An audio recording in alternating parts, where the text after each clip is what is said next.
the Gonzalez family covering their butts. Do you think those texts are fake? Any of the texts we talked about? Because we talked about numerous. Yeah. Do you think Blum was in the wrong for what he wrote? Do you think there's any truth to his article? I definitely want to know what you guys think. And yeah, I hope the family is doing okay. Yeah, me too. And I hope Blum comes out with more explanation. Yeah, more details around it. Yep.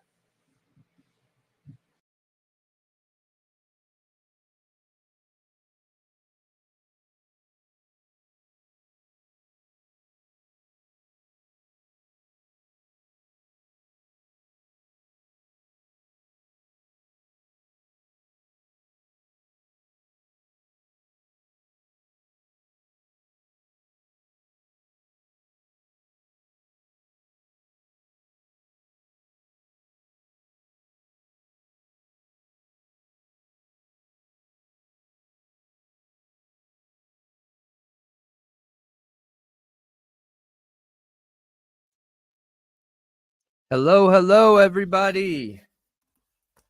Wait, let me make sure I'm not going to get playback here. Like that.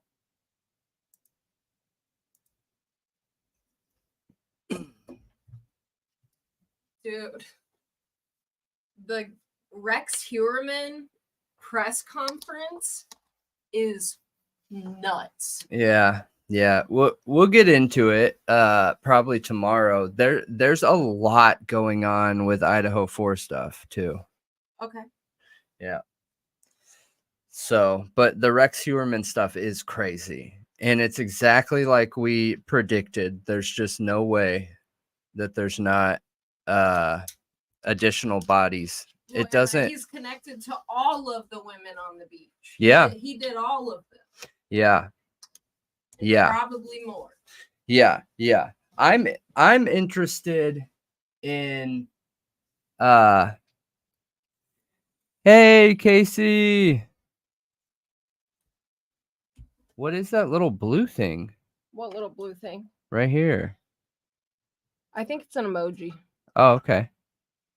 I'm pretty sure. Hello, everybody. Oh, Sherry from Beverly Hills. That's awesome. That is my old stomping grounds. Generally. I went to school in Los Angeles and lived in Huntington Beach, lived in San Bernardino, Rancho Cucamonga, all over the place. All of SoCal. So we're super stoked you're here. Appreciate it and welcome.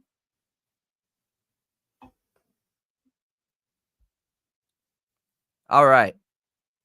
We will do the intro here. Give me 1 second. One thing I want to do is... Wait, I'm having an ADHD moment. There we go. I knew it would come to me.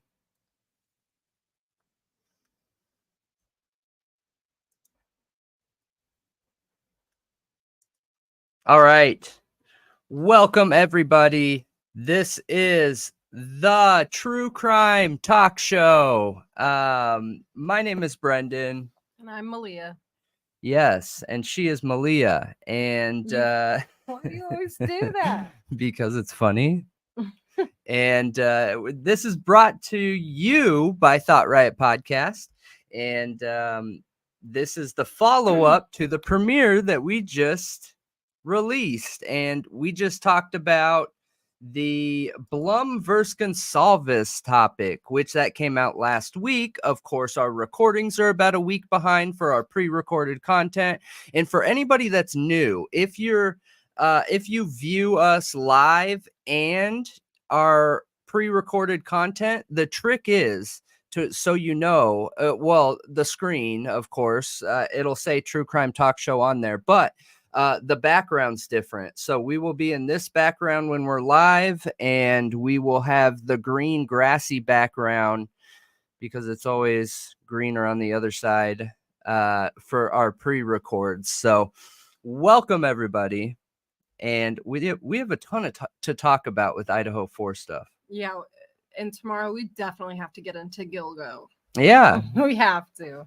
Well, I mean, tomorrow we have more Idaho4 stuff. I would suggest saving the Gilgo for Friday, and I will try and get that edit done quick and then talk about it Sunday.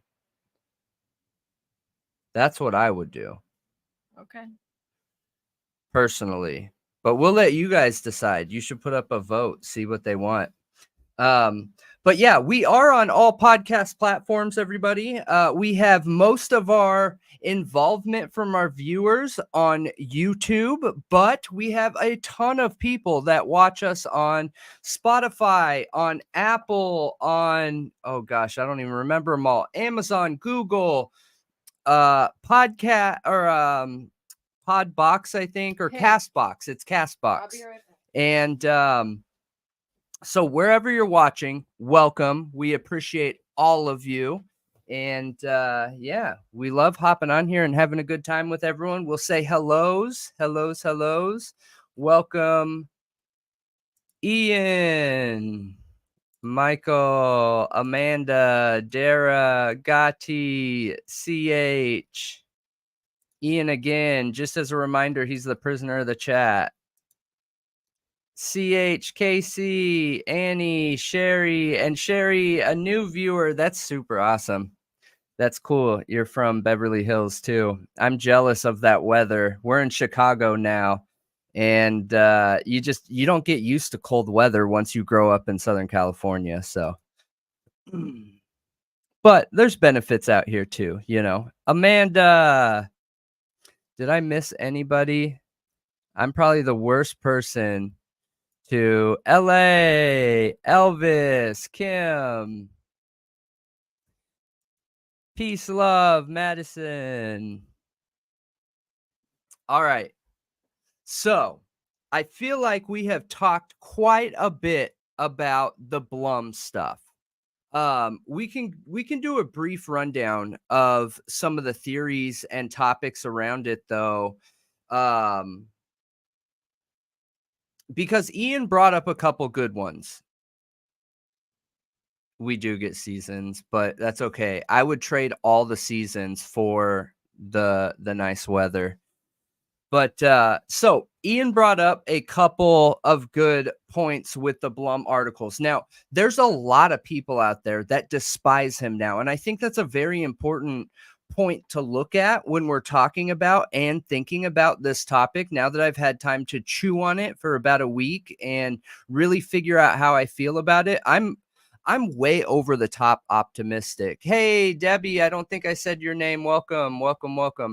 I'm way optimistic with everything. So I try and look at the positive side of things in any situation, just because I personally would rather be wrong assuming the best of somebody than be wrong assuming the worst of somebody. And that's just personal preference. I understand everyone's just is a little bit different in how they do things.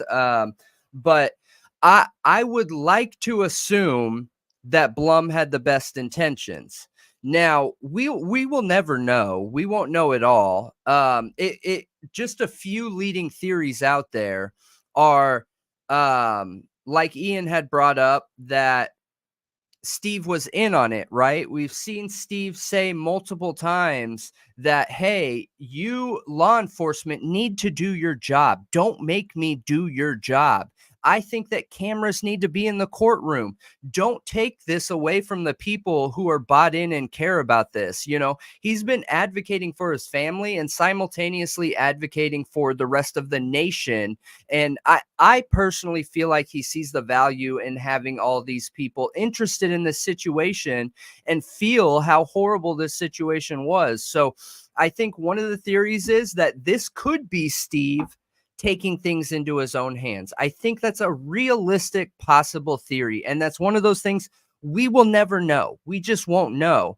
And it's important when looking at that Blum essentially caved his career, at least temporarily right now, because all the media hate him. all of the media hate him. I haven't seen one bit of media that has had his back, mainstream media. They're all saying that, like, how could you? This is horrible media. This is why you shouldn't trust people like that. This is why you shouldn't trust people who are trying to make money off of a crime like this. And he was respected, you guys, and respected enough. I know there are people out there that say he's never been trustworthy, but here's the thing. He was on 48 hours. So he was respected enough to be asked on 48 hours as an opposing expert to the leading media theory. That says a lot to me. You know, they take that. They take 48 hours as serious as you can be, and they're not going to let some random person off the streets come on there and pitch their ideas, you know. And I think that says a lot. Now, do I see him getting any offers for anything like that in the near future? No. I think by publishing this, he has handicapped himself. That's just my opinion. So I think that could add worth to him feeling like he was obligated to put this information out, therefore putting his position in a positive light, if that makes sense. Do you guys get where I'm coming from with that? I'm going through kind of like major issues right now. I can't comment in the chat at all or create a poll or anything. Okay. Look, it says I have to create a channel to join the chat while I'm literally signed into our channel. Yeah, I don't know. How come I can't comment in our own live chat? I'm not sure. But let me know if you guys agree with that. So I think the fact that, and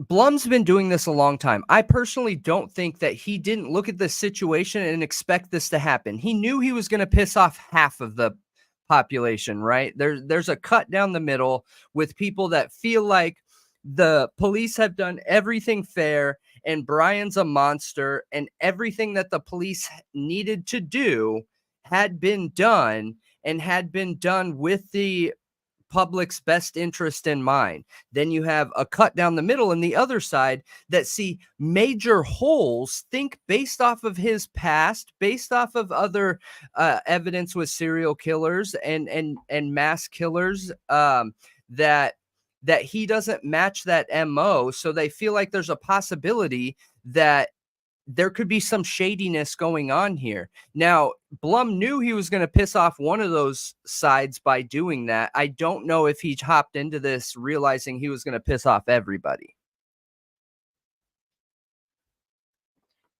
I don't think he thought he was going to make anybody mad, being honest. I don't know. Steve's like beloved. They love Steve, and Blum's smart enough to know. One thing I wanted to do was pull up the Blum article and see how many times he literally named Steve. It has to be a ton, dude. And he's literally throwing Steve out to the cold, saying, hey, this is what's been going on. And some of the things he's claiming are against the law. So I do think he knew he was going to catch some backlash. But did he expect it to be the normal media backlash? Probably. You know? Probably. He probably, because you can't comment on the Idaho4 case without people either hating you or loving you. You know what I mean? Aligning themselves with you or drawing a line, you know? Yes. So I'm sure he thought, you know, that it would just be another one. You know what I mean? Another little bombshell drop that everybody talks about and people complain. And then, you know, other people are like, whoa. I'm sure that's what he expected. Yeah, so I was going to get to that theory too, J. Ray. I'm not bought into this theory, you guys. So understand, when we're going through these theories, this is not me saying this is what I believe. I'm just trying to create a think tank here and track these potential theories that I believe could be one of them. Now, we can hop on to this one that you're talking about, J. Ray, and that Blum had been acting in good faith the entire time. And I'll try to get to some of the questions and stuff like that as we talk about this, especially since you brought it up, J. Ray. So if anybody has any other theories or possible suggestions, outcomes, things like that, but I think that's a realistic theory too, that Blum, what, is it still not working? I think I have to add the channel as a moderator now, so I think I have to. I'm figuring it out, but go ahead. But Blum had been acting in good faith the entire time. He received text messages through airmail. I don't know who received them. It doesn't talk about that. Of course, they protect sources. I wouldn't expect anything less than that.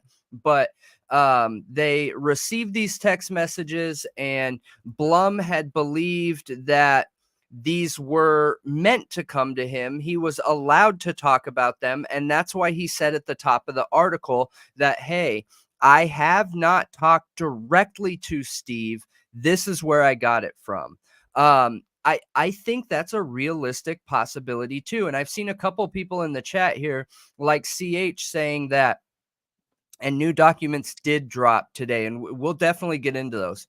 But one, CH said that Blum's career should be fine. And I hope so. But for the moment at least, he lost some credibility. He's lost some credibility. I do think that his career could be fine, but in some people's eyes, yes, I think he probably has. Yeah. Unfortunately. Yeah. Yeah. No, I agree. I agree.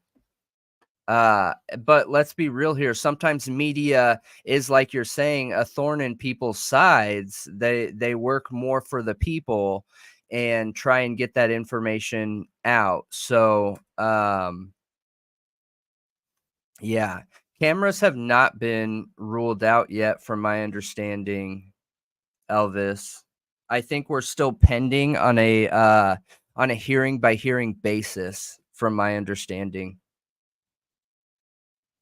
All right, what other theories could we come out with? That here's another good one that I heard, that this was released intentionally. So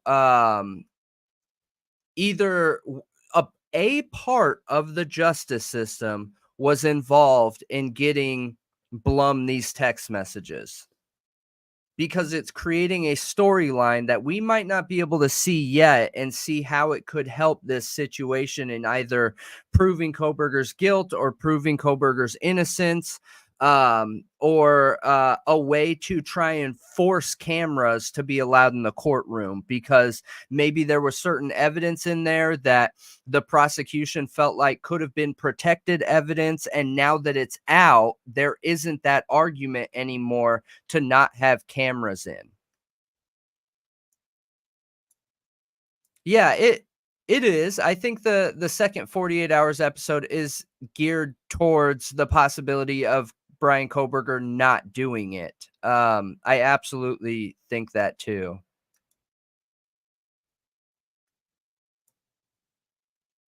Yeah.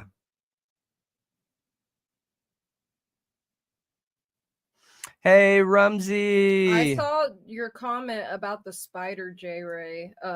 She said she saw the biggest spider she's like seen in her life, or one of them. Yeah. That's terrifying. That's a really good point too, Ian, that another possibility is that Blum received real texts from Steve talking about, hey, I'm going to do this and I'm going to do that. But Steve wound up not actually doing those things. Yeah. I think that's a realistic possibility too. And one thing that throws me for a loop, you guys, is the text messages that the GONCALVES family put up. I feel like, maybe they don't have iPhones. Maybe they don't know about text messaging. But I feel like when you look at those, you can tell something's up with them, because both people are saying the same thing. Here, where is it? Where's our video? Right.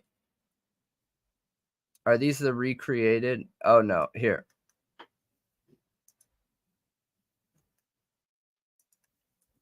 So both people are saying the same thing right here. And if we could see this message right here, that would be this message right here. So I believe that this message is this message. And that's that person saying, hey, you need to start this off by saying this. And the recreation we did with our own is If that means that somebody literally right here. And the only way to make it look like this on the right-hand side and not the left-hand side is if this person sent this.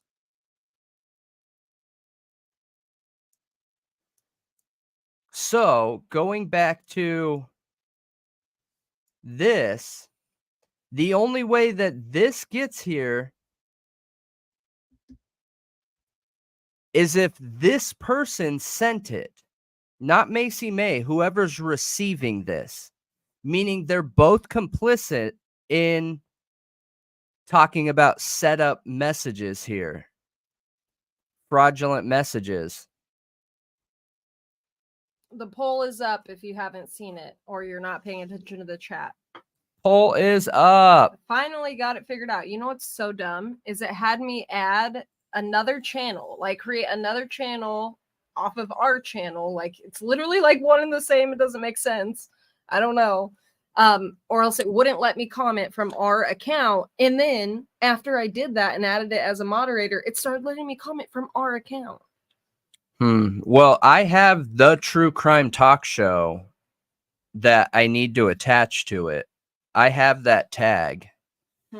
So when we started doing the True Crime Talk Show, it's such, in my opinion, a good name that we grabbed all of them. So I think I have the True Crime Talk Show and True Crime Talk Show and some other version, but I grabbed all of them. So yeah. Okay. Yep. CH. So the Othram info, it wasn't in the PCA. Othram only came on the map after the IGG info was brought up. Oh, you're right. You're right. It was brought up in a statement submitted to the court when they were talking about experts and how they got that information. And they said Othram. And I think the reason why I remember that with my horrible memory is because I remember reading that and thinking, oh, dude, they totally used a third-party company so that they can protect their privacy to their science. You know what I mean? That's a legal loophole. If you subcontract something out there to a company and they're the only ones that have that science, the courts will usually side with that company and not have to show the chain of custody or how it was done, because they have a responsibility to protect the science of that company. Yeah, when we're talking about a quadruple homicide, no. I mean, if you're going to be a this lab, is America. If you're going to be a lab, though, that does work for the police, okay, subcontracts for the police, they to don't find killers like they this. don't. This was the first time ever. I don't want to go too far into it because they shouldn't be protected. We talk about it tomorrow, so we'll dig into it tomorrow. But Othram has never been used before. Well, never. Unless everybody votes for Gilgo tomorrow, then yeah, if they want to talk about Gilgo, but I think Gilgo needs to be a research topic that we cover on Friday. It's not really research. Like just a I'll press conference. I'll do it, because when we did our first Gilgo topic, we talked on the 4 women and what like the evidence surrounding them, and we did not touch on the other 3, right? The other 3 people, or no, 5. I mean, there's 11 total. Okay, 11. So I'm way off. Okay, so that is what, 7? Yeah, that's 7 other people. We didn't talk about any of them, and I feel like we should do them justice and talk about that evidence. It's worth a topic on Friday. It is worth that. Yeah. It is very much so worth that. Yeah. But before we dig into the ant, have you seen anything about the ant? You're talking about Kaylee's aunt? No. It just came out like 4 hours ago. Brian Coburger's aunt's statement believing that he's guilty. We'll get into it. I'm gonna grab a drink real quick. Hang on. Interesting. You know, I want to know what she has to say, because I think the dynamics, within the family and like growing up and like the trouble he got into, I think that stuff could show something if he, if he were violent per se. Like, he did really weird, violent things. Like, everyone knows about the animals, like if kids hurt animals, so that, but also like, just explosive reactions, maybe even something like that, like when he gets angry. I mean, I think that's kind of stuff, like if they showed that, then yes, explosive diarrhea means you're a serial killer. It could show something we haven't seen before, which I feel like is what's really been lacking. We've been sold, okay, the incel stuff, or they tried to sell it and we weren't buying it. The incel stuff and hating women. They've tried,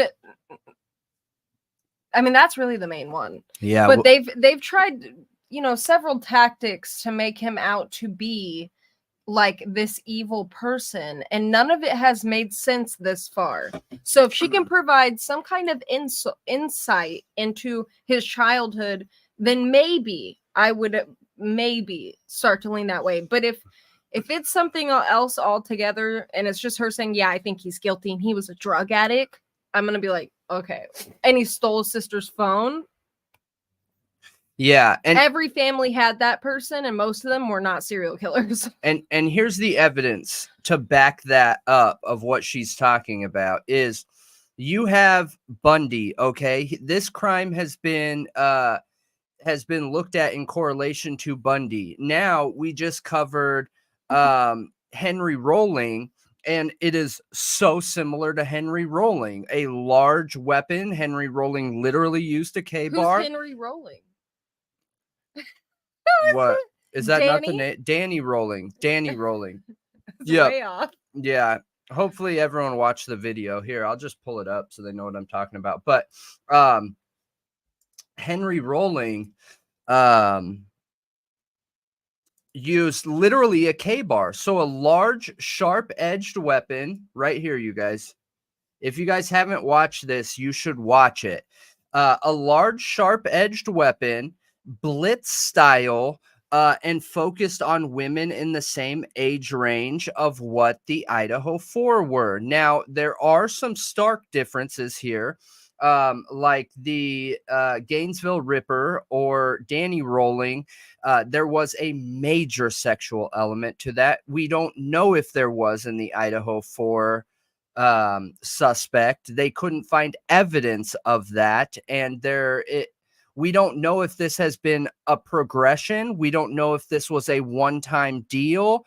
The reason why they push the incel theory so hard, so hard, is because there is no evidence in his background to make him appear as Danny Rolling did or Ted Bundy did.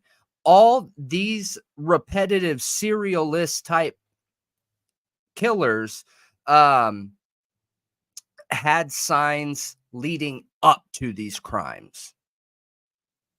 There's not with Coburger. There is not any signs. So one of the things that they aligned him with is a recent crime, and that I think that's where they got the idea from. But the hot yoga studio in Florida, this guy was anti-women, womanizer. He probably wouldn't even be considered a womanizer because he didn't have any women in his life. He despised women because he wouldn't get any attention from them, to the point where he grabbed his gun and went and ended a bunch of women. And it wasn't about the women themselves. It was about the location being a primarily female business. So he just wanted to take out as many women as he could. Now, excuse me, I see some issues in that too, because the person in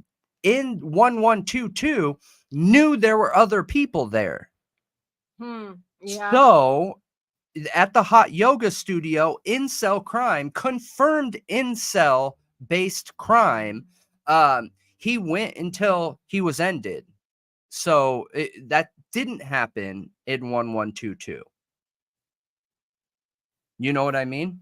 Right. Yep. And, I just saw a comment saying it was from a Jeff. I got my K-bar delivered a few days ago. The butt end is heavy as a hammer to knock out a victim. I wondered if that could be. Yep. I something. knew it. I knew it. So that is evidence. Highlight that again. Okay. Because is this the same Jeff that you're a content creator? So the evidence that we just talked about by rewatching Annie Elise's videos about some of the victims' faces being unrecognizably broken, and I don't want to get too gruesome, right? Just unrecognizable, right? Didn't look like a face anymore.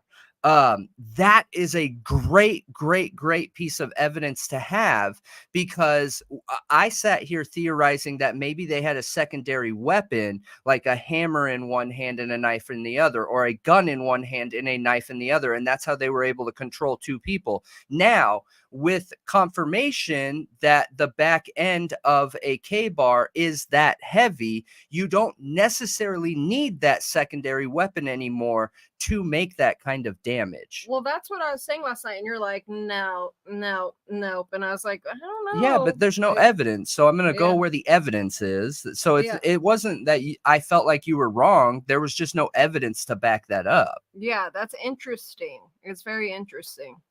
Appreciate that comment. And Amanda, I saw your comment about you sending me a link. I'll check it out in a second. J Ray asked if this is the same aunt who said the thing about the pants. I think she's kind of a nightmare. Just wait, you guys. Her. Yeah. And Rumsey said probably because the dad was estranged from the rest of the family. Yeah. Who's Danny Rawlings? No, they're talking about Coburger. I haven't read the aunt stuff, but the PA Coburgers don't associate with the Nevada brothers. You're right. You guys are, dude. You guys are on it more than we are. Way more than half the time, because you're right. All that stuff is true in this situation. Ian, I agree with you. If he ends up getting off on this and he's innocent, I mean, I would be really mad at my family too, that nobody supported me. Yeah. Well, one thing to remember, guys, is we know for 100% certainty that there is character assassination going on here. Okay. And anybody that pretends like it's not going on, they need to just look at all major cases for the last 10 years. It happens in almost all of them. It's happening right now in Delphi too. It's happening in Idaho4. Who knows if the defense is going to start using the character painting for the Gilgo4. Like, there's no way around it. We're in a technological era, and all these cases are blasted on the internet, and that is a great approach. If I was a lawyer, I would be using that same approach. You know what I mean? You're crazy not to. We saw it with what's his face, the good old boys, ADHD. You know who I'm talking about?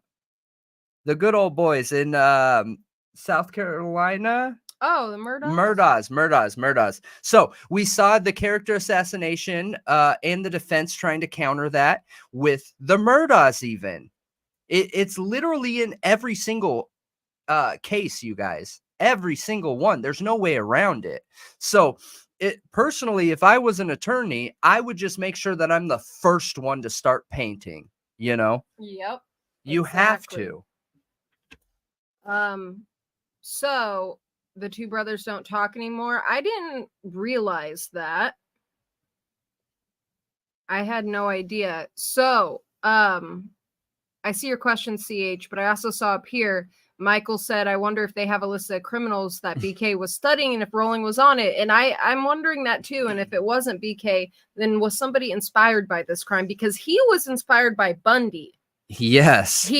Bundy was... He was obsessed with Bundy. When he got arrested, he literally said, I'm going to admit to everything so I can be known and famous like Bundy. Yeah. Like that Bundy was his reasoning for admitting guilt.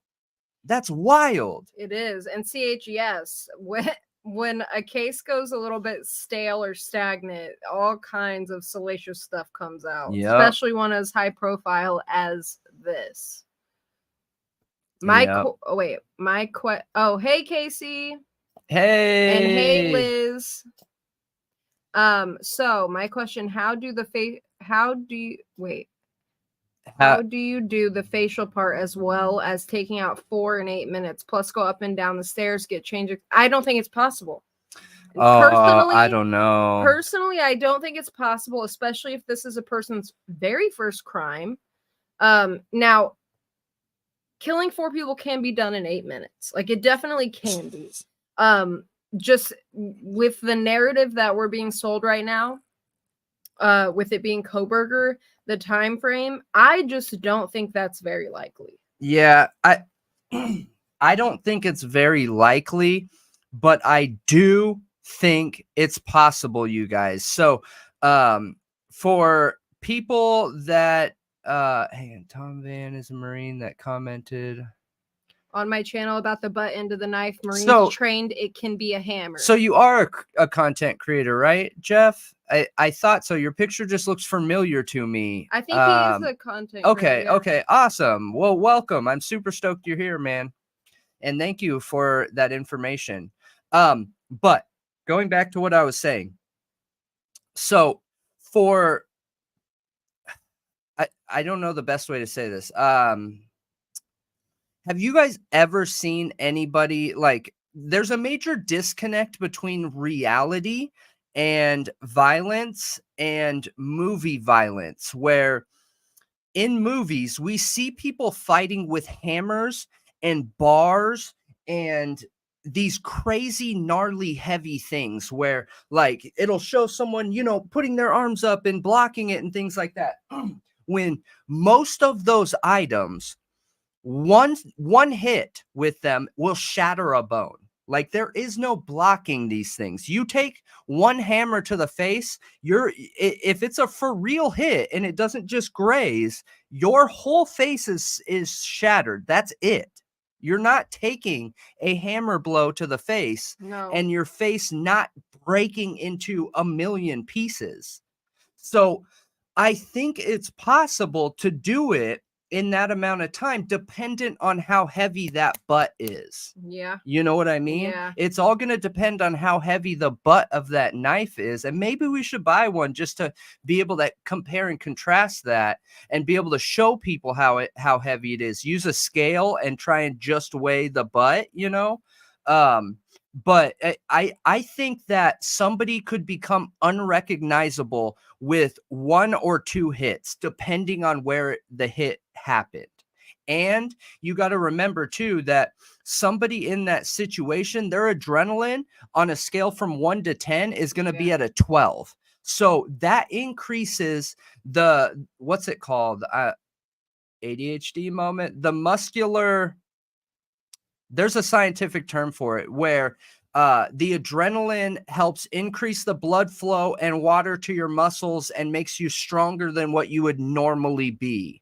And there's a term for it. I don't remember what it's called, but they would be in that kind of mode and setting and essentially swinging with a hammer, like what Jeff was saying. Yeah, I think it would take a few more than 2. You should, Jeff. You should.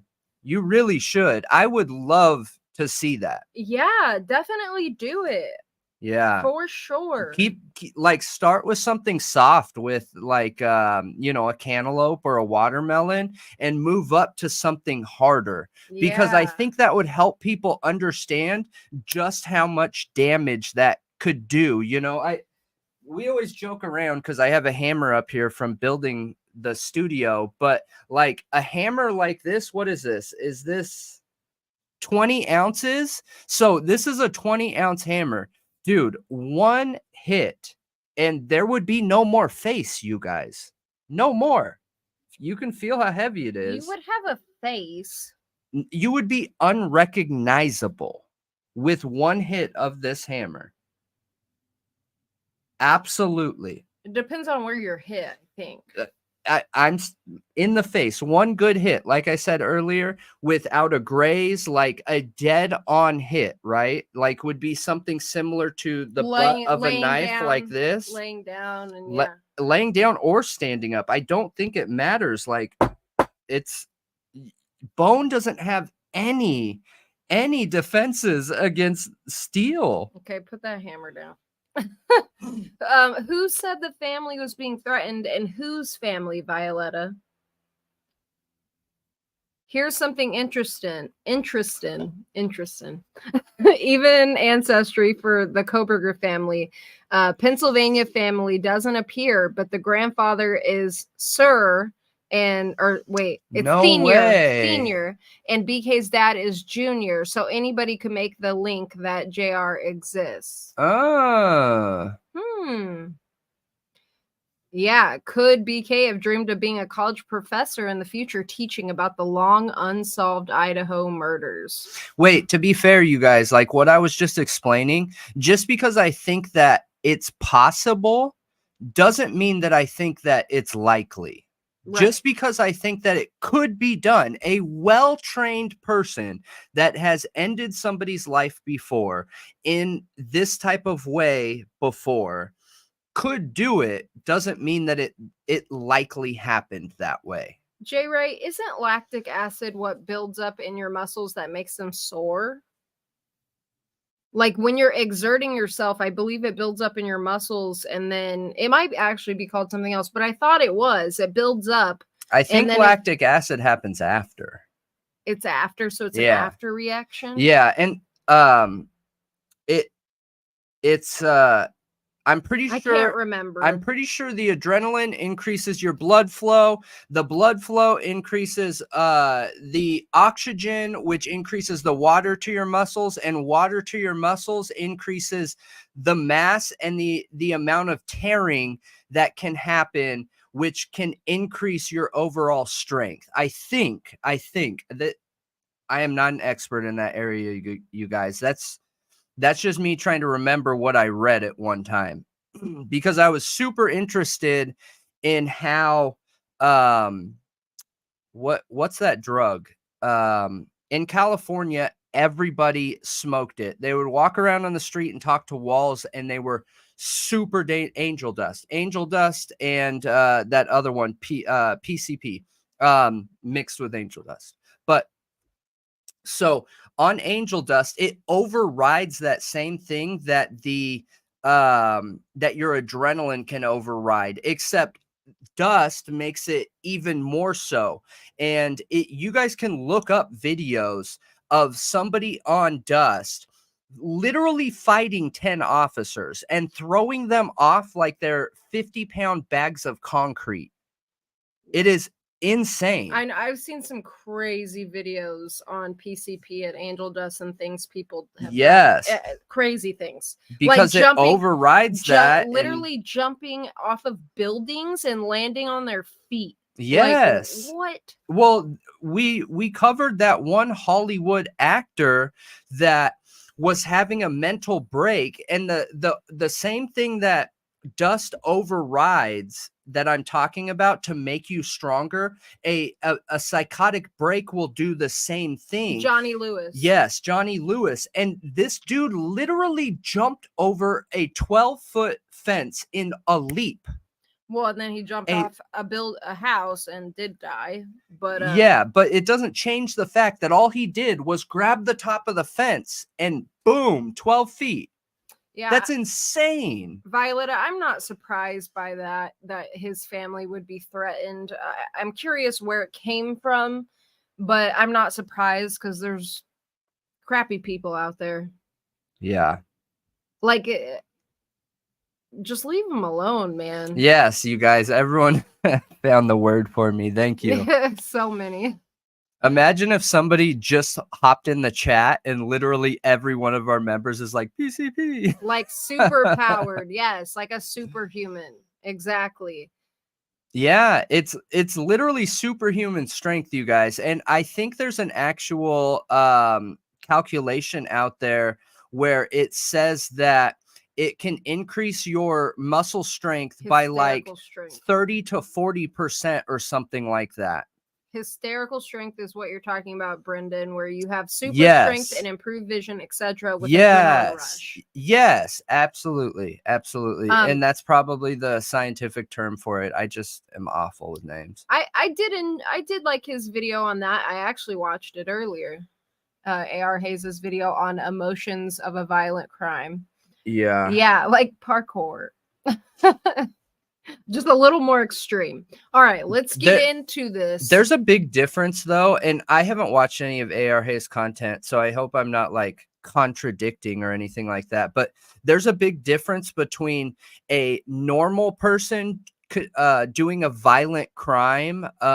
Like even myself, I've been violent before, you know, I've been stabbed before. I've been in really crappy situations where I felt like I needed to protect my life, you know. There's a big difference between a situation like that where you do things because you're in a life-threatening situation protecting yourself, or and why I say life-threatening is because depending on where you're at and if you're in a gang or if you grew up in a hood and, you know, your crime depends on your health, you know, you got to be able to get money to get food and water, things like that. It can feel a very similar way as a life-threatening situation, but that's very, very, very, very, very different from somebody choosing to go out of their way to either commit a mass ending or serial ender. You know what I mean? Because the mass ender and serial ender is I'll have to watch it, because the last thing I want to do is like make it seem like I'm contradicting somebody. Like, well, you haven't watched it, so you just talk shooting about at your him. experience. Yeah. I know, but somebody just brought it up, and I respect all content creators, so I don't want it to seem like it's like shots fired. You know what I mean?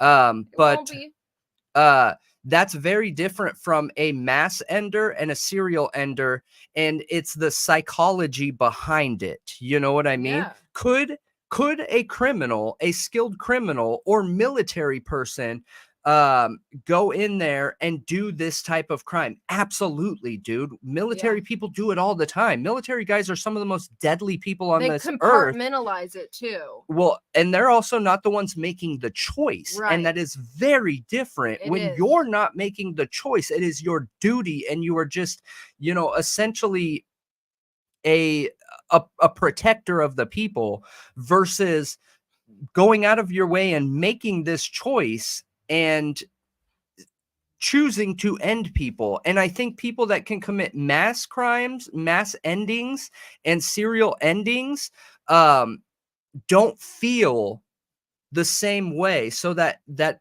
emotional reaction of a violent crime I think is for more normal people is what I'm trying to say. Somebody that could commit a crime like 1122, depending on the reasoning leading up to it, I don't think would feel those same things. Your problem with the poll is you don't see a yes option? Why would there be a yes option? It's tomorrow or Sunday. No way. It's literally 50-50. It is. So it's our choice. So the only problem is if we do it tomorrow, then you want to go deeper into it, is what you want to do. No, I'm thinking logic between we're going to talk about all the important key topics tomorrow and not be able to premiere it before we do a live. Because it's getting talked about Friday. So Friday is going to be double the content if we talk about it tomorrow. Whereas if we talk about it Sunday, then I feel like we'll be able to get more information, come more prepared, be able to do the premiere, and then be able to talk about that all in the same night. So you know what I mean? Yeah. So there's no like double data. We can do it that way. We can do Idaho4 again tomorrow and then Gilgo Sunday. Okay. Yeah. Thanks, J. Ray. But no matter what you picked, it's okay. That's undercover for her saying more studying, less ranting. So military folk and criminology students get training where there's choice to be a good guy as well as bad guy with solid training. Yeah. We are going to talk about the docs here in a second. Yep. We need to get into it now. Yep. Oh, good night, Anne. Yeah, thank you for being here, Anne. I hope you are doing amazing. I hope you're feeling better, Anne. Okay, so I have it pulled up. I hope you're feeling better too. Let us know in the Discord. Or email. Yes. I don't know if is she on Discord yet? I don't know, but here. Okay, so I'm going to post these links and then we will get right into it. Okay, so I'm going to post the Discord links and the members link because we did do a members live last night, you guys, and it is members only. So the only way you're going to see it is if you are a member. And then I will also be sharing my criminal stories soon. My plan is to get it done this week, but I'm kind of lagging on that. So but it will be very soon. I will start sharing those to members. And I would share them with everybody, but I just don't want that openly out there. I would rather have it behind a paywall, to be honest, because I still have a regular job and things like that. Okay, so that is the membership link. And if you are a new member while I'm getting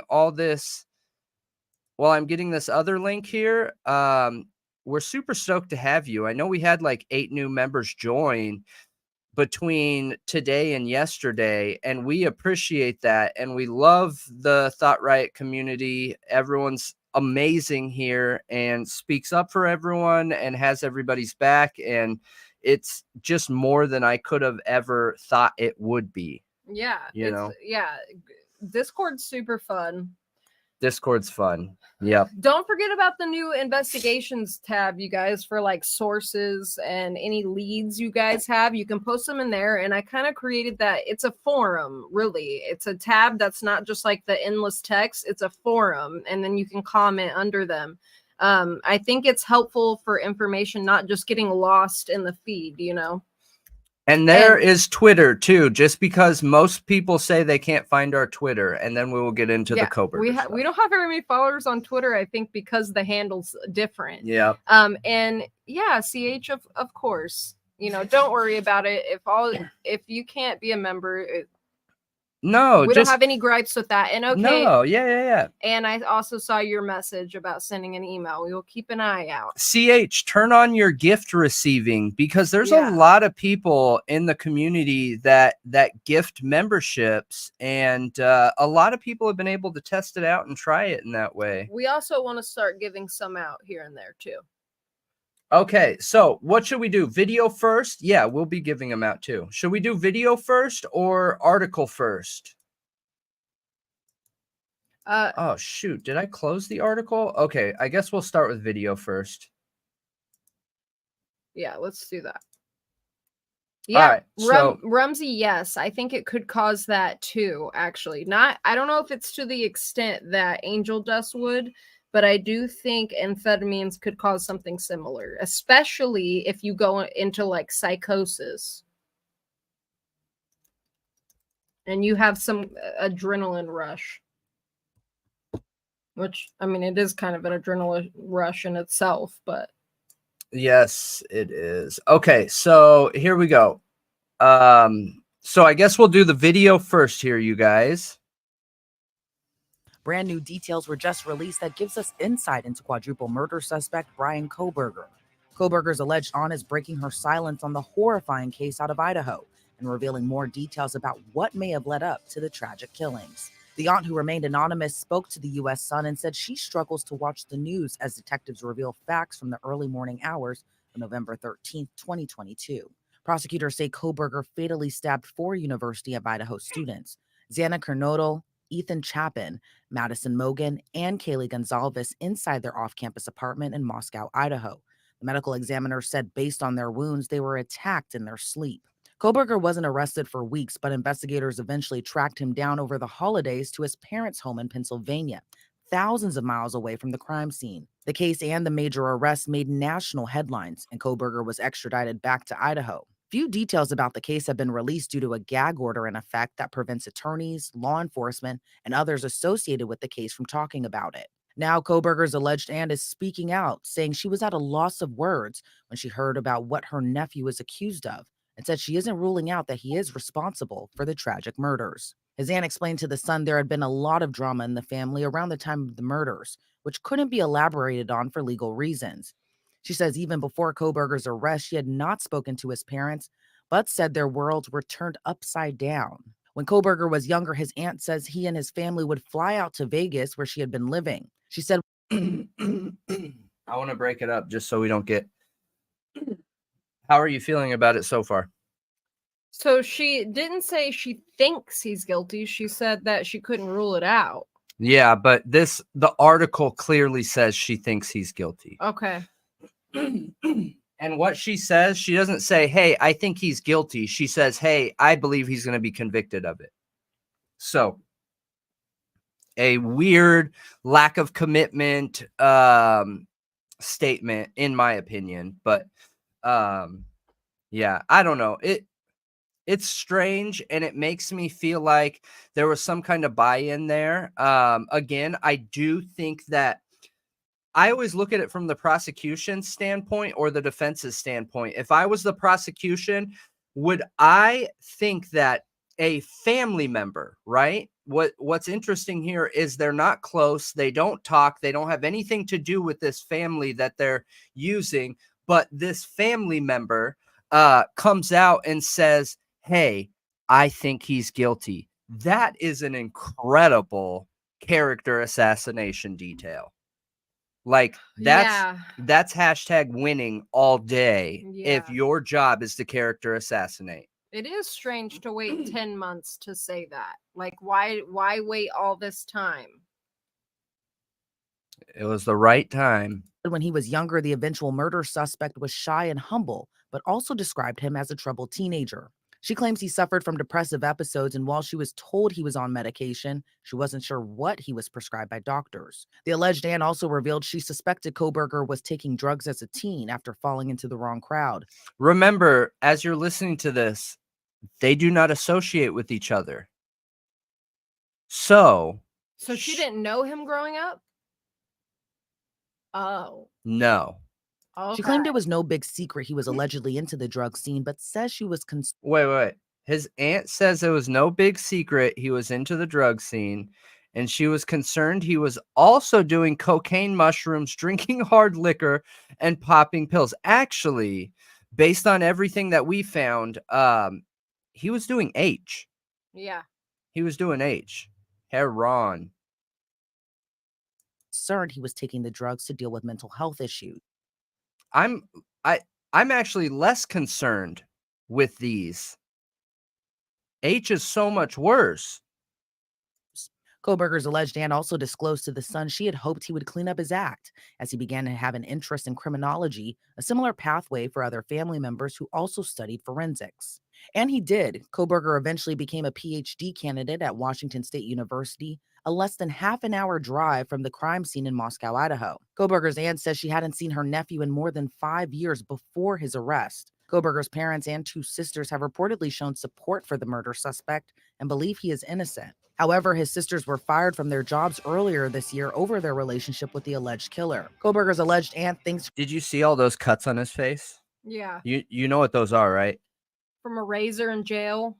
Exactly. Yeah. I don't know if a lot of people know that, but the razors in jail are like the worst razors you could ever have ever. Like, Yeah. I think that for people in jail, they get a whole bunch of really smart people together and think, hey, how can we make the worst, most harmful, hurtful razor ever for these convicts? And that's what they create.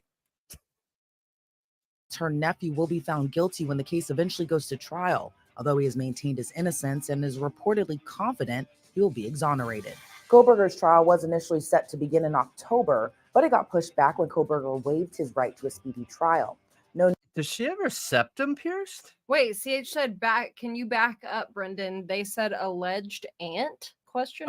Do you know how far? Where was it? I'll wait a sec for a reply.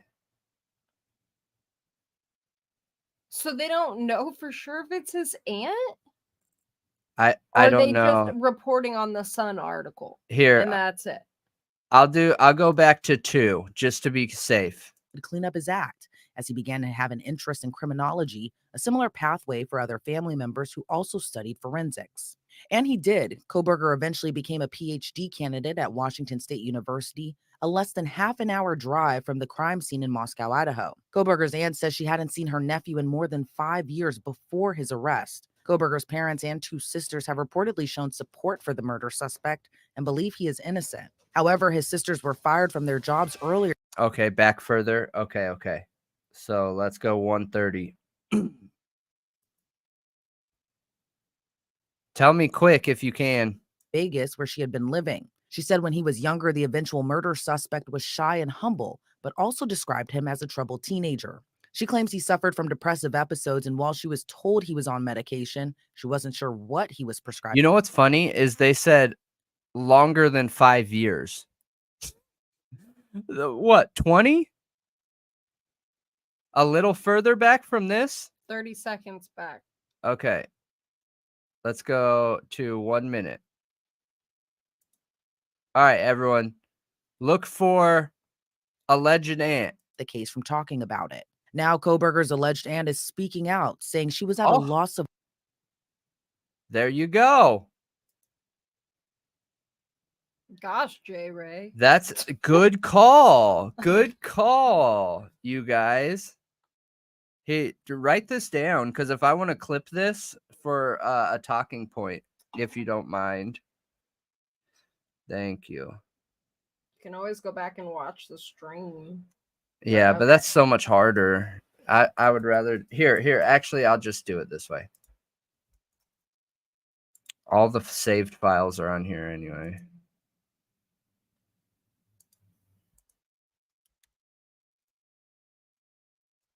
They are single blade razors, Michael. They They're... are. I'm not even joking and- when they're the worst. Violetta said mushrooms and cocaine. Is that a good combination? Haha, those 2 drugs have totally different effects. I don't think she necessarily meant he was doing all of those at the same time. He was probably experimenting, I would assume, but from what we saw, it seemed like he was addicted to opiates. Because mushrooms aren't addictive. Mm-mm. Cocaine definitely can be. Yeah, we hear that it was H, which in my opinion, there are the 2 worst of the worst out there. 3 if you include alcohol. But being addicted to crystal or H is probably worst of the worst. And Casey, I did see your comments, and I'm really proud of you. That's incredible. Being sober.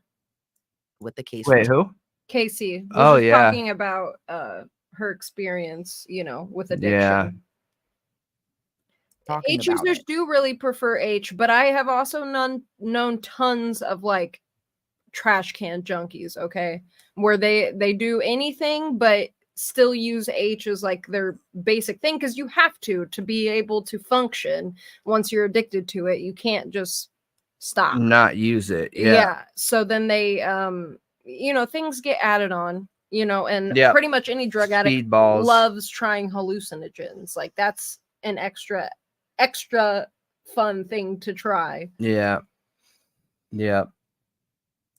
Now, Coburger's alleged aunt is speaking out, saying she was at a loss of words when she heard Alleged about what aunt. her nephew was accused of, and said she isn't ruling out that he is responsible for the tragic murders. His aunt explained to The Sun there had been a lot of drama in the family around the time of the murders, which couldn't be. Sisters have reportedly shown support for the murder suspect and believe he is innocent. However, his sisters were fired from their jobs earlier this year over their relationship with the alleged killer. Coburger's No way. They were? Yep. Both of his sisters were fired from their careers? Supposedly from their jobs. That's horrible. Oh my gosh. That alleged should be able to happen. They should be able to sue for that, in my opinion. Yeah, I agree. I think they should be able to also. Smoking their But toenails. it depends on what state they're in, though, and if it's an at-will state. Because her nephew will be stalking them? Come on. That's not their fault, though. That's so crappy. Be found guilty when the case eventually goes to trial, although he has maintained his innocence and is reportedly confident he will be exonerated. Coburger's trial was initially set to begin in October, but it got pushed back when Coburger waived his right to a speedy trial. No new date for his trial has been set yet. I'm However, surprised he she is has a expected to septum be back piercing. in court on October 26th. It's tiny. I mean, you can still see it.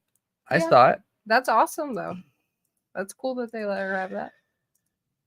All right, so the U.S. Sun. The Sun is a big deal in Southern California, man. Not out here in Chicago. I don't know anyone who reads it in Chicago, honestly. But yes, this is where this article came from. So, are you sharing it? I don't think so. So, demand for truth. Idaho murder suspect Brian Coburger's aunt breaks silence and reveals whether she thinks he'll be found guilty. Brian Coburger's heartbroken aunt believes he will be found guilty of murdering 4 University Idaho students, stabbed in their beds, and may try to take his own life if convicted. Whoa! Why does she think that? That is a stretch. Oh my gosh. I didn't expect that. Jeez. And remember, she hasn't known him for over 5 years. So, you guys, I know we have a lot of people that watch our content that believe he's guilty. And we have a lot of people that watch our content that believe he's innocent. And we love that. We want all of you to be able to just talk about these ideas in, an adult, respectful, and critical thinking type perspective. But I don't think it matters what side of the bench you're on right now, that this is wacky. So wacky. I feel like this could be an issue for the defense or the prosecution, depending on what the defense. If the defense's hands are full right now, then they wouldn't have time to try and, track down these leads and find out who said this, find out who reached out to him and why they reached out to him and why they believe that, that he could end himself, even though they haven't seen each other and do not talk at all, period. Do not talk at all for at least 5 years. This sounds problematic to me, right? Am I tripping here? Agree. It sounds very problematic to me. And I want to know. Clickbait. Yeah. I want to know if she's even spoken to him since he was like maybe she 5. Said no. That's crazy. I agree. Then she has zero insight into who he is. And the truth is, we don't even know.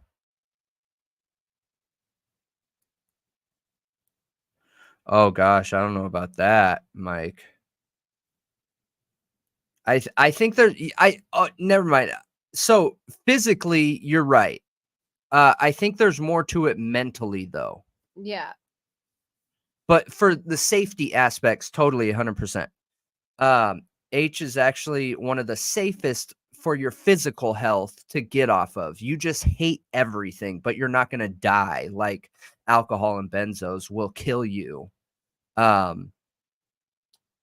But Alleged aunt can absolutely mean some lady off the street. oh, for sure. All right, Absolutely. Let's see what this says. So the U.S. Sun tracked down Coburger's relative and spoke to multiple sources in Las Vegas.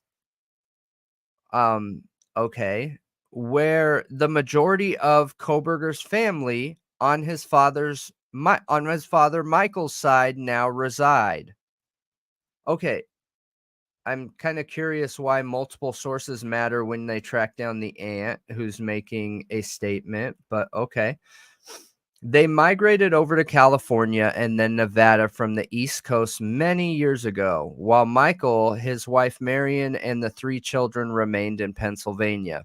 Coburger's Las Vegas relatives described the case as surreal, with many trying to distance themselves from what has become one of the biggest ending cases in recent years. Some claimed although the 28-year-old was an odd character and very reclusive growing up, he never showed any signs of violence, and many were left stunned when he was named as a suspect. Yeah, it's interesting, and I'm not saying he can't be guilty. I think he can be guilty. We see that happen with the hot yoga studio in Florida. However, it's very unlikely based on the history, in my opinion, you guys. The suspect allegedly broke into their home in the early hours of the morning and ended them before fleeing the scene, according to court documents. Pre-trial hearings have been pushed back to October 26 due to an unspecified illness, while Coburger remains in a maximum security cell in Latah County Jail in Moscow, Idaho. Oh, much better. His aunt, who asked to remain anonymous, told the U.S. Sun that she has been struggling to watch the news as more details from the fateful night emerge. In parentheses, when I saw it on TV, I was just lost for words, speechless, she said, appearing visibly upset. It's heartbreaking, and I'm a very caring person. There you are. And when I don't want to be judgmental. Normally, in my experience, when someone has to tell you they're caring, you know, that's one of those things that you don't say you're caring if you're caring. Just like when you're honest, you don't tell people you're honest. And when I saw the news when I saw the news a little bit today in the living room, I couldn't take it. Hearing about them being knifed, I had goosebumps. I just cried. Unanswered questions. The 4 young students were viciously attacked in their beds and died sometime after 2 a.m. from multiple stab wounds, according to court documents. Prosecutors have said a DNA sample taken from Coburger was a near match, which that is interesting now, to the sample taken from a sheath left at the off-campus home where the murders occurred. His aunt says she may not watch the trial if cameras are allowed in the courtroom, but wants to know answers to many questions surrounding the endings. Asked if she thinks her nephew will be found guilty, she replied, I think so. I just want the truth. I would like to see him or write to him and find out what happened. She said her heart goes out to the victims' families, but she also feels Coburger was not well and had battled for years with mental health problems. Coburger was pictured wearing an prevention vest while being held at Monroe County Correctional Facility following his initial arrest in December of last year. Yeah, that's normal practice, though. It is, everybody. It's not because of him or the way he was behaving. That's standard. It is. You're right. Questioned on how she feels he will cope if he gets life behind bars, his aunt shook her head and replied, I think he may try and end himself. So based off of what she saw on TV. Yes, that is what we are saying. And appreciate that, J-Rod. Love back to you. Yeah, Good hey. vibes back to you. All right. So it's really funny that she mentions the vest and then says, I think he might do this. I know. Like, clearly you don't know anything, okay? Yeah. You don't realize that this is standard practice. And again, I go back to whether you guys believe he's innocent or whether you believe he's guilty, this is the kind of stuff that doesn't help anybody here. None of it.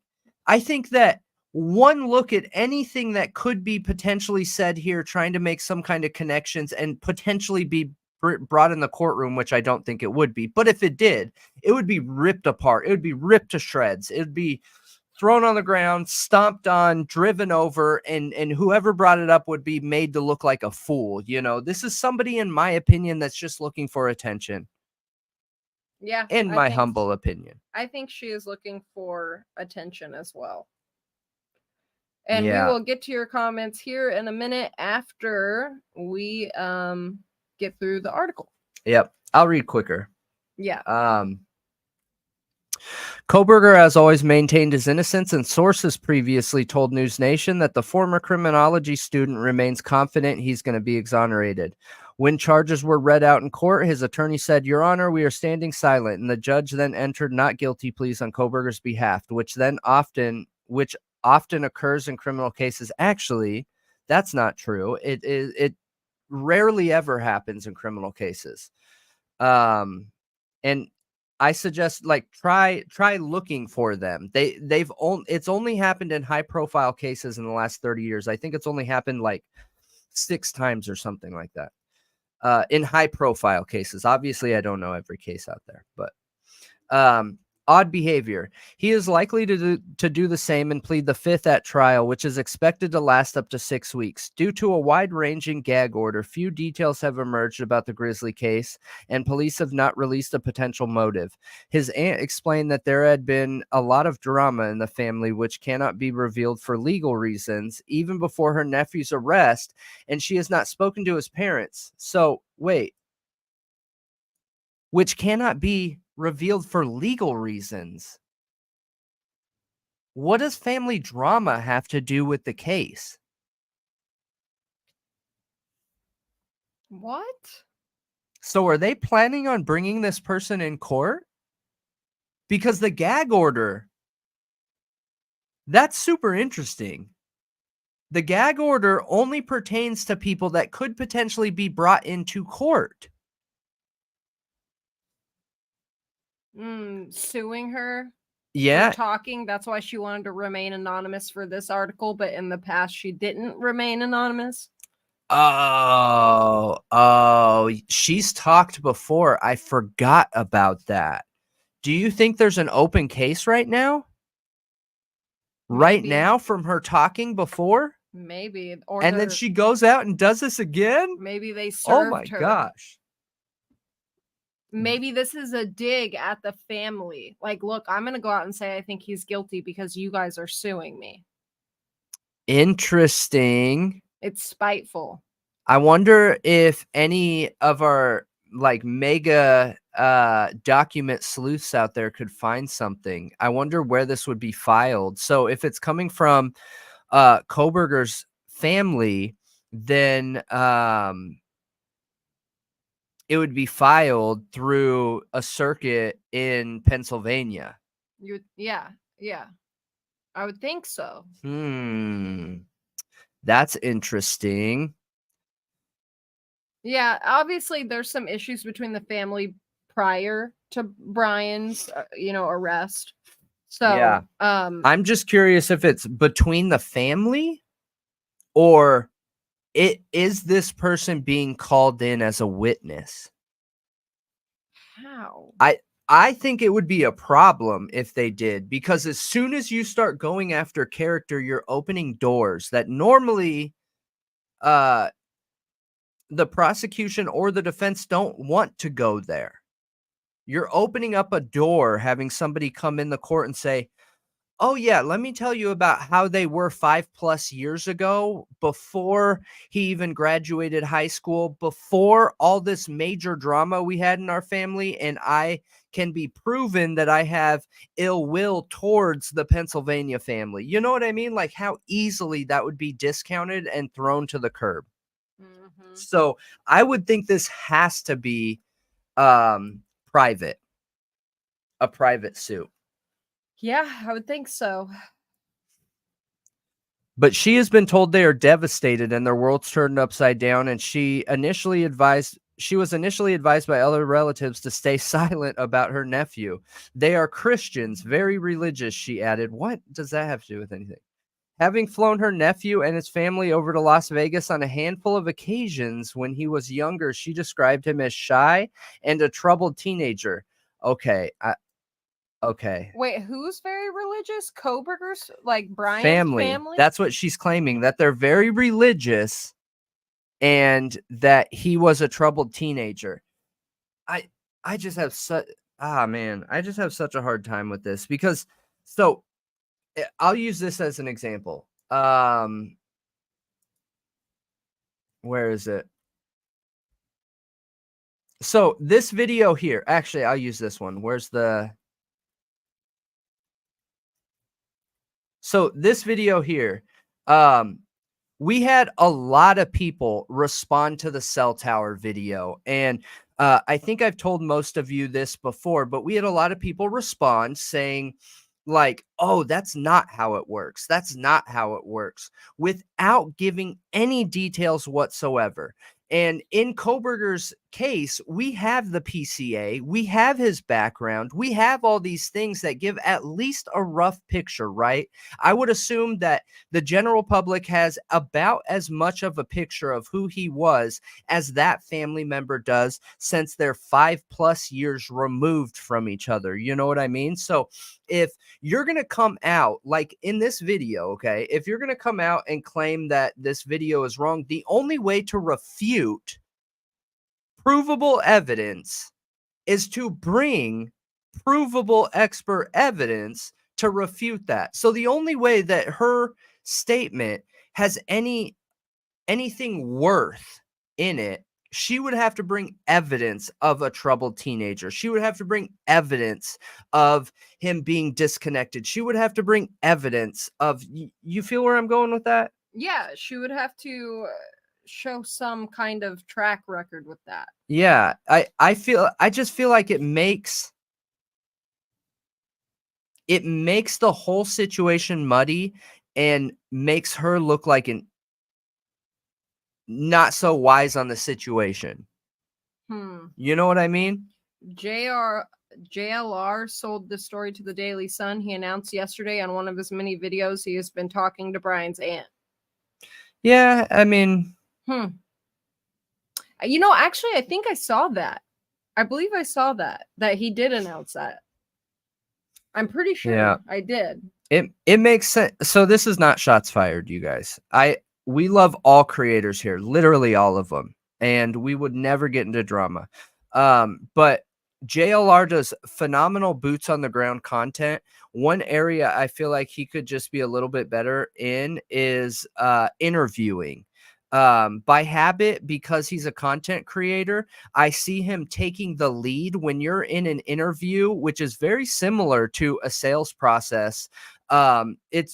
You're going to get a more beneficial outcome by letting the person talk, and you just nudge them along the way. You know what I mean? You build that trust and confidence, and then you take off the training wheels and just let them talk. Let them go at it, you know? Yeah. But yeah. I don't mean that in a bad way at all.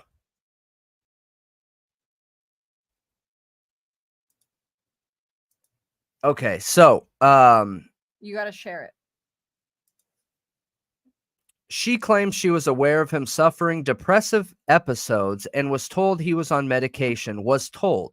Although she is not sure what he was prescribed by doctors. So, okay. Could it be Tylenol? To me, he was humble and quiet. I didn't see any violence in him, she said. But if you're not on the right medication, you can be triggered. I think he may have snapped. I don't have an answer for why he was depressed. I guarantee he had a wonderful childhood. Michael, his dad, is a wonderful man. He was a janitor and his wife is a beautiful woman. She is a teacher and they worked at the same school. Drug taking. I flew Brian and his family out here a few times once. I told Brian I would show him all around Vegas, but the odd thing was he stayed in the house. She said she suspected he was taking drugs at the time, as it has previously been reported he became a big H addict after falling in with the wrong crowd. His aunt says it was no big secret he was into a drug scene, and she was concerned he was also doing all of these here, right, to deal with mental health issues. She hoped he had gotten clean and believed he had an interest in criminology, as others in the family studied forensics and some of his uncles have a military background. Former friends have previously spoken out to allege he had sought to be the alpha among his pals after struggling with his weight during his younger years. He later reportedly got into kickboxing and became vegan, while his friends claim he got more aggressive as he got in shape. His aunt says she hadn't seen her nephew in more than 5 years before his arrest. She has been left shaken by the details that have emerged since and feels for his immediate family. Coburger's parents and 2 sisters, Amanda and Melissa, have shown support for him and believe he is innocent as they are cooperating with law enforcement. So, dude, if you have no connection with these family members, how do you even know all this? Yeah, she hadn't seen him in 5 years. Because these are all details we've already heard. She's literally repeating everything that's been in the news. She didn't add anything new. Exactly. Literally nothing new. Yep. You're thinking the same exact thing I am. There is not one thing yet that is new in here. Nope. Not one. She literally just repeated the main talking points that's been going around the media, or some like other things, that like interviews and things with people. But yeah, it's all things we've already heard. Look, when I was in my party time, you guys, so I lived super close to Vegas, being in Southern California. We used to go all the time.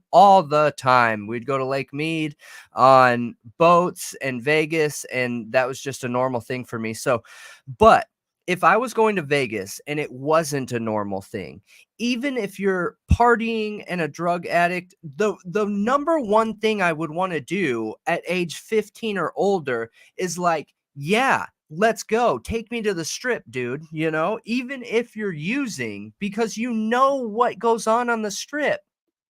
I'd be like, take me to old Vegas. Take me to the old strip. That's where it's at, Yeah, I agree. I don't think she understands a vegan. I don't think she gets it. That's not weird for a vegan to not want to, like, say it was a pan full of bacon grease. And she was like, oh, I can cook this for you in here. And he's like, nah. Like, that's totally normal. Yes. It's very normal for a vegan. Especially since his was for health reasons. And there's something in the meat that he was trying to stay away from. I don't remember the details, guys. I apologize. Well, we know somebody who has diverticulosis or litis, which is inflammation and like it's just like damage or something that was done to the gut.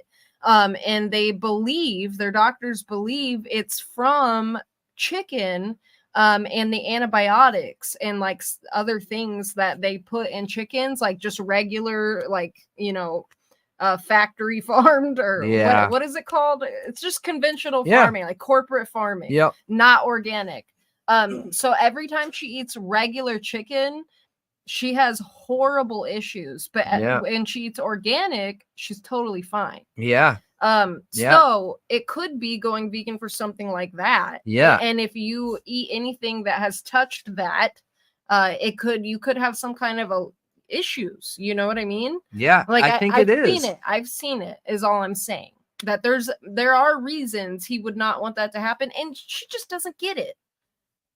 Hey, Sarah, we appreciate that, and Yeah. we love all you guys too. We're super stoked to have you here. We see a lot of new names in the chat, so welcome everybody. I know we always do a welcome in the beginning, but we have a lot of new people here, and you guys are giving insane, great, amazing input, and we appreciate that. We say all the time that our viewers a lot of times are more on top of this stuff than we even are, you know.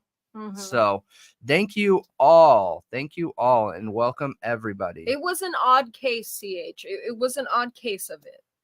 It was not, and Yeah. it definitely wasn't grains that caused it. Yeah. But here, let's go back and look at some comments. There's Sure. a lot. Let me see how much is left on this real quick. Is there more? I don't know. Oh, there is a little bit more. Yep, Okay. just a smidge. Okay, I'm gonna read the rest of this real quick. Wait. Yeah, okay, so it's literally just that, right? Yep. Okay. They were last seen arriving at court with their faces covered during a January hearing as a woman believed to be one of his sisters comforted his mother. They are said to be struggling financially as his sisters were also reportedly fired from their jobs as therapists due to their association with the suspect, which that is wild, dude. That is so insane in my opinion. But yeah, the only thing I know to do is to handle that legally, you know. I think that they might have a case depending on the circumstances around it. I don't know. I guess it depends on the situation. And do you think they were actually fired or do you think they quit? I think they were fired. You think so? Yeah. Well, at least if they're fired, they can collect unemployment in most states. So Amanda, that's funny that your boyfriend bought a Celsius. I went back. I starred some comments throughout the way. CH, thanks for I'm obsessed with Celsius. Me too. CH, thanks for plugging the video because I was curious about that. It's about the twin uncles. Okay. Is it an interview? Interesting. Yeah, I think so. His dad has a twin. Is that what you're saying? I don't know, but we're gonna have to check it out. So I think she is being judgmental, but what did you think about her then saying like, oh, his dad, he had a great childhood and his dad is a great man and his wife is beautiful, like great woman. Like, what do you think about her adding that little piece in it? Like the great childhood and how great his parents are, though that for some reason there's a disconnect there. I don't know, but I will say that stood out to me too when I was reading it. It felt intentionally placed there, you know, like as if she understood how she was painting his character, right? And with the association with the rest of the family and him, she intentionally went out of her way to try and correct some of that, I guess. I don't know. It is strange. It's strange, especially when we read that comment saying we can't talk about that because of a court case. Yeah. So is that a stab? Is there an open court case and there's been arguments between both of them and she knows that if they read that, that's going to piss them off. You know what I mean? Yeah. It's being said intentionally to be like, yeah, what's up? So I think she did that as like a bit of a stab. Like this whole like holier than thou. Yeah. Like I'm taking the higher road, but she's actually not. But she's the one talking to a media source. Yeah. Which they asked her not to do. She said that she was asked not to talk about her nephew. Yeah. So Amanda asked, is he not allowed letters? I mean, he's gotten tons of fan mail and his attorneys have gone through it.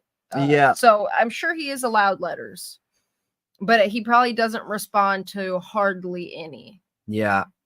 Yeah. I mean, if I was him, you guys, whether innocent, guilty, or whatever, just looking for the best defense, I personally would clear everything with my attorneys, literally everything. Yeah. I would be like, here, read this before I do to make sure this can't be turned around back on me, you know? Okay, so she was anonymous before. So how do we know which aunt it is? Like, how do we know that for sure? And that's why I think that's why they say alleged aunt. You know what I mean?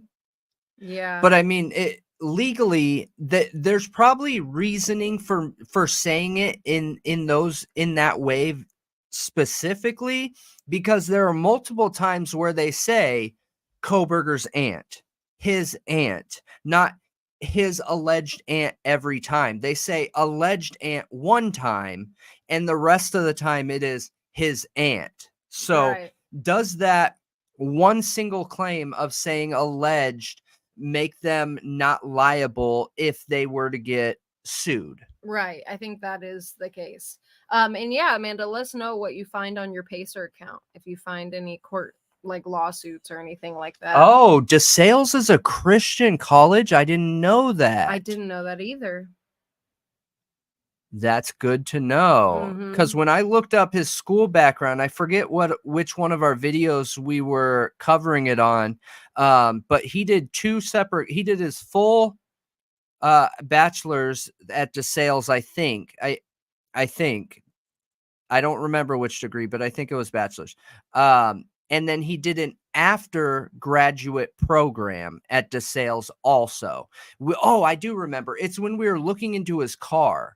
We were looking into his car and trying to find out where he was in relation to the Sandra Ladd and Juten case. And he was in PA during that time, confirmed because he was in DeSales University, either going for a degree or the after graduation program.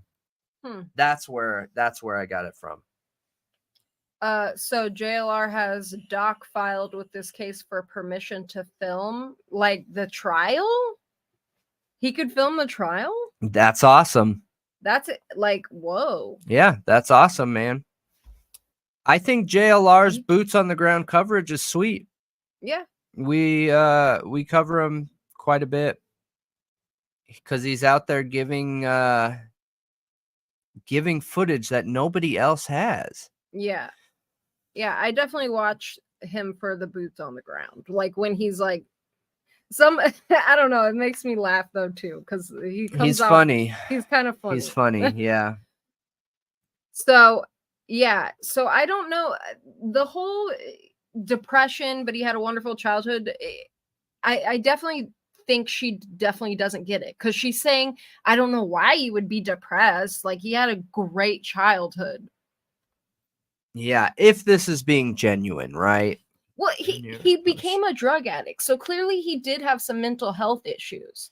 That doesn't make you a murderer, though. Yeah. Like, it can go either way. I think the only way I would buy this is if somehow we saw these mental health issues turn into some kind of psychotic episodes or blacking out or a history. Violence, a history. You know what I mean? Like, it would have to start taking a turn for it would have to go in a different direction, because I have had the very same issues that Bryan Kohberger has had.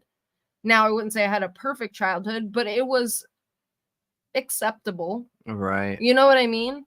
So I don't know. I don't know. No, you're literally saying what I was saying just a little bit ago. I was never violent, though. Like, I didn't hurt animals. Like, I didn't like try to do like weird violent things to people. You know what I mean? Yeah. I don't know. Like, but you're saying what I was saying earlier, where if you're going to bring up claims like this, if you're going to, what do you call it, resubstantiate claims that we already have a pretty good understanding of background information and knowledge and kind of how things were and where he was, and that he doesn't have any legal charges, then in my opinion, you've got to bring some kind of concrete to be able to refute any of that, right? And if you just look at the details, like if we went through this and just copied the facts. So she says this here, she says this here, she says this here, she says this here.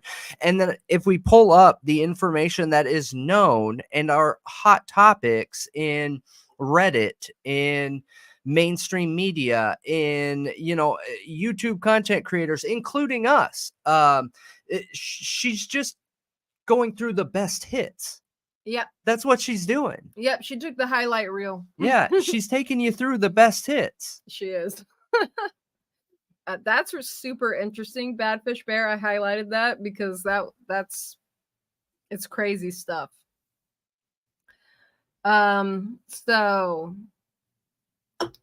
So Sarah Erickson, I was curious if there was any connection between the dogs, so I wanted to see if there was possible links between veterinarians in the area, and I found something that I need help with. Your opinion? Yeah. So absolutely. if you want to email it to us or post it in Discord, which you can also DM in Discord. Yep. Yeah, just let us know and we can take a look at it. Absolutely. We usually always vet information. So if it's like a link or something like that, that's the best place to send it. I will post our email in the chat right now. Yeah. Which I normally do several times throughout the stream, but it's also on our YouTube channel in the About section as well. You know what's interesting in this case, you guys, and I've felt this way for a while. Are any of the rest of you shocked at how few people have come forward to give their opinion of him? So you mean people in his personal life? Yes. I think there's been very few.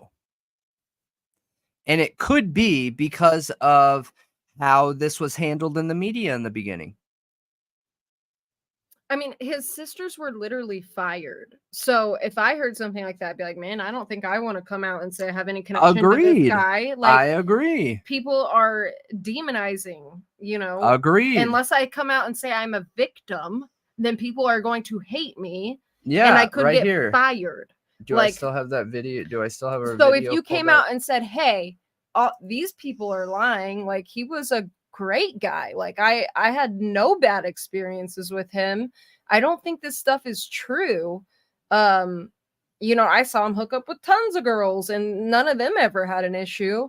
Like if people came out and started saying that, would they be eaten alive or would people believe them? Yeah, I mean, would they the alibi lying? That the defense attorney, Ann Taylor, and I'm not faulting her for this. I fault her for even representing him. How can you look at yourself in the face and based on what we know so far, and yes, I know he's not convicted yet. What we know so far, the evidence is incriminating. I mean, how do you stand in front of a jury and say all that is a lie? I don't know. But that said, that's wild. That's the demonizing. I was It's so crazy. Mad when I saw that because as somebody who worked in the court system, in the justice system, was a prosecutor, you should know the only way for us to have a fair justice system that works is defense attorneys. They are representing some of the worst, but guess what? They're also representing innocent people. Yeah, I agree. Their rights matter to make sure that we're getting the right person. Their job is incredibly important and honorable. So, like, what does she think? Here. Nobody? Does she think nobody should represent him? Like any attorney that is appointed to him or he were to try to acquire or hire, they should be like, no, you're Brian Coburger. You don't deserve rights. You don't deserve, a fair trial. Yeah. What do you expect? Yeah. That's such a disingenuous comment. And I wonder if she even actually believes that or if that's some moral grandstanding, which is a major problem, in my opinion, in the true crime community. Yeah. It's anytime somebody moral grandstands, it just grosses me out. Yeah, no, I agree with you. Turns me off. I mean, right there, I think that diagram is amazing. And I've been putting it in every video I can because this is what our justice system should look like to gain the trust of the people, right? We should be seeing good faith from both the defense and the prosecution. We should be seeing fairness, which given, right? Does that even need an explanation?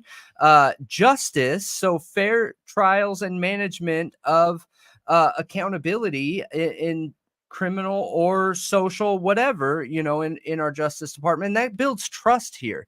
And I think that in a lot of situations, like specifically this one, emotions run hot or emotions run high, and people let their emotions get the better of them. And we see a lot of virtue signaling and things like that ultimately can end up hurting a lot of us.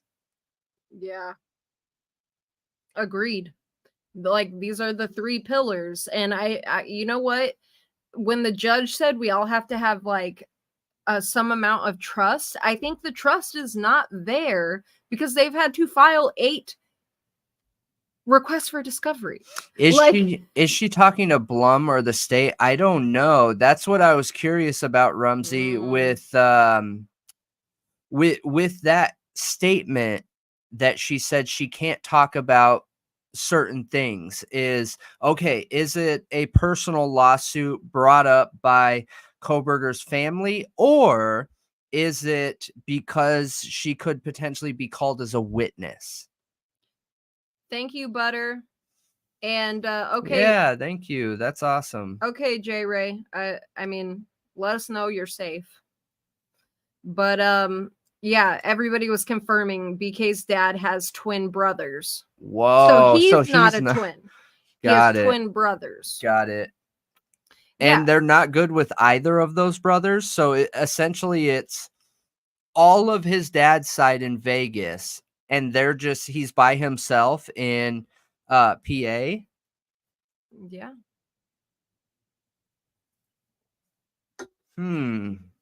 Interesting. Yeah, hopefully we'll be sponsored by Celsius one day, Amanda. And I've reached out to him. I already have twice. Have they responded at all? I don't think so, but honestly, I forgot to look. We get a lot of people that reach out to us. But yeah, hopefully we are. Yeah, do you like it, Amanda? Like, did you enjoy it? I'm obsessed with it. I think it's the best like energy drink that I've honestly ever had. Jeff, that would be incredible. Highlight that. It would be. Yeah, if Brian is truly innocent and found innocent at trial, will he use his criminology knowledge and training to help solve the Idaho case? That would be, talk about turning this whole situation on its head, right? That's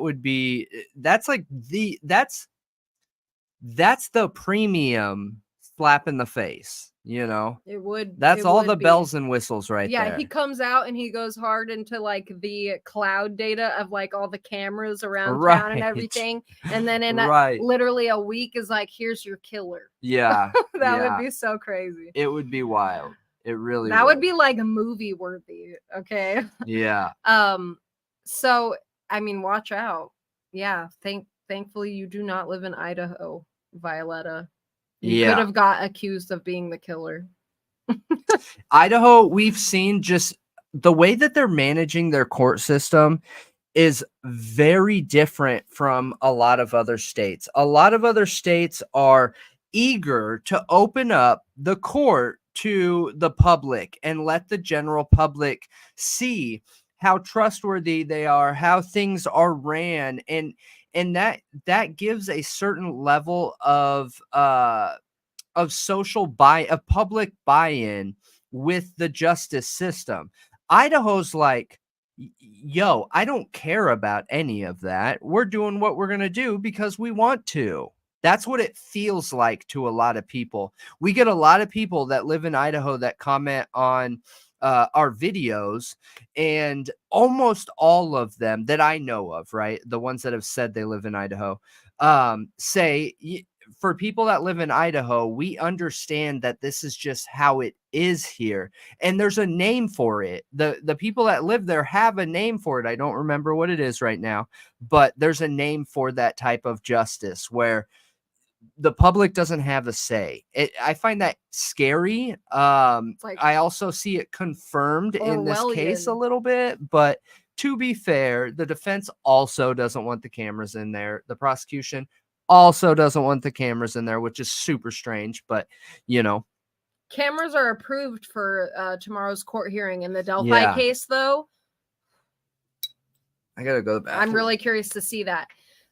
So crime, lies, and videotapes. Interesting that a family relative thinks he's possibly guilty. Maybe she has seen signs over the years that make her believe it's possible. I don't think so. From what we read in that article, I don't think she saw signs. She saw a kid who maybe had some mental health issues and got into drugs, but hello, that's literally like over half of the country's youth at this point, especially in my generation. That's like a super normal thing. It doesn't make you a killer. Now, there have been a lot of serial killers who were addicts, and you could argue that serial killing is an addiction of some kind, or has similar features or characteristics of an addiction, because they have that downtime and then the craving, and it's like it involves like impulse control and obsession and all kinds of things like that. So addiction, like addictive behaviors or having an addiction, could be a red flag. I'm not turning off that possibility that it could be a red flag. But what I'm more interested in is seeing any history of aggressive or violent behavior. And so far, all we've gotten is that he tickled somebody and stole his sister's cell phone because he had an addiction, which is also like a very common thing. Drug addicts steal from their family. They do. When they're in their addiction, you have to remember it's a mental health condition. They are not them. They are not the person that you knew when they weren't addicted. And you can have a great childhood and still end up with depression. It can be in genetics. It can be from something random that happened that caused, some kind of trauma.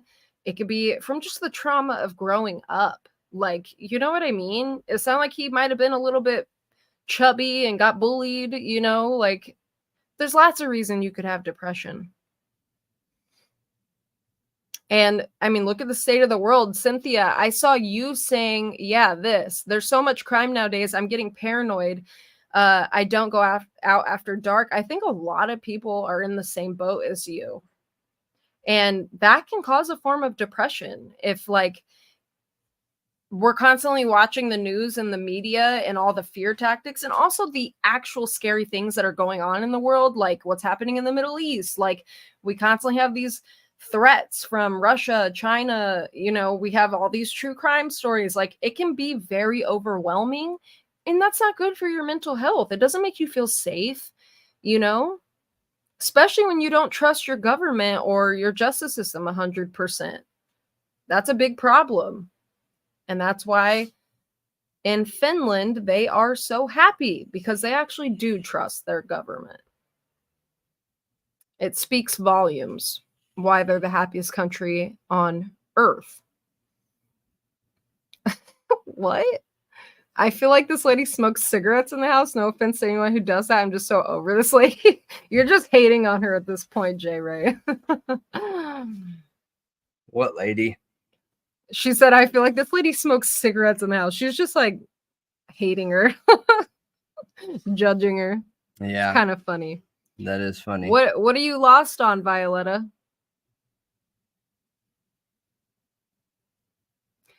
DeSales has videos showing the program has empty house for crime simulations. One video shows students investigating a mock fraud. That's super interesting. That is interesting.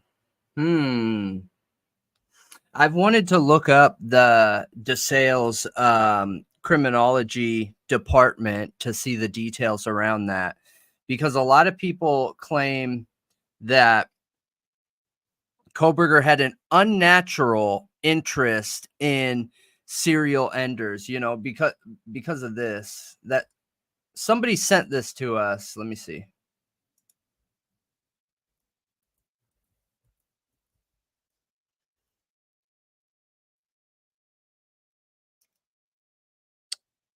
Open with Google Chrome.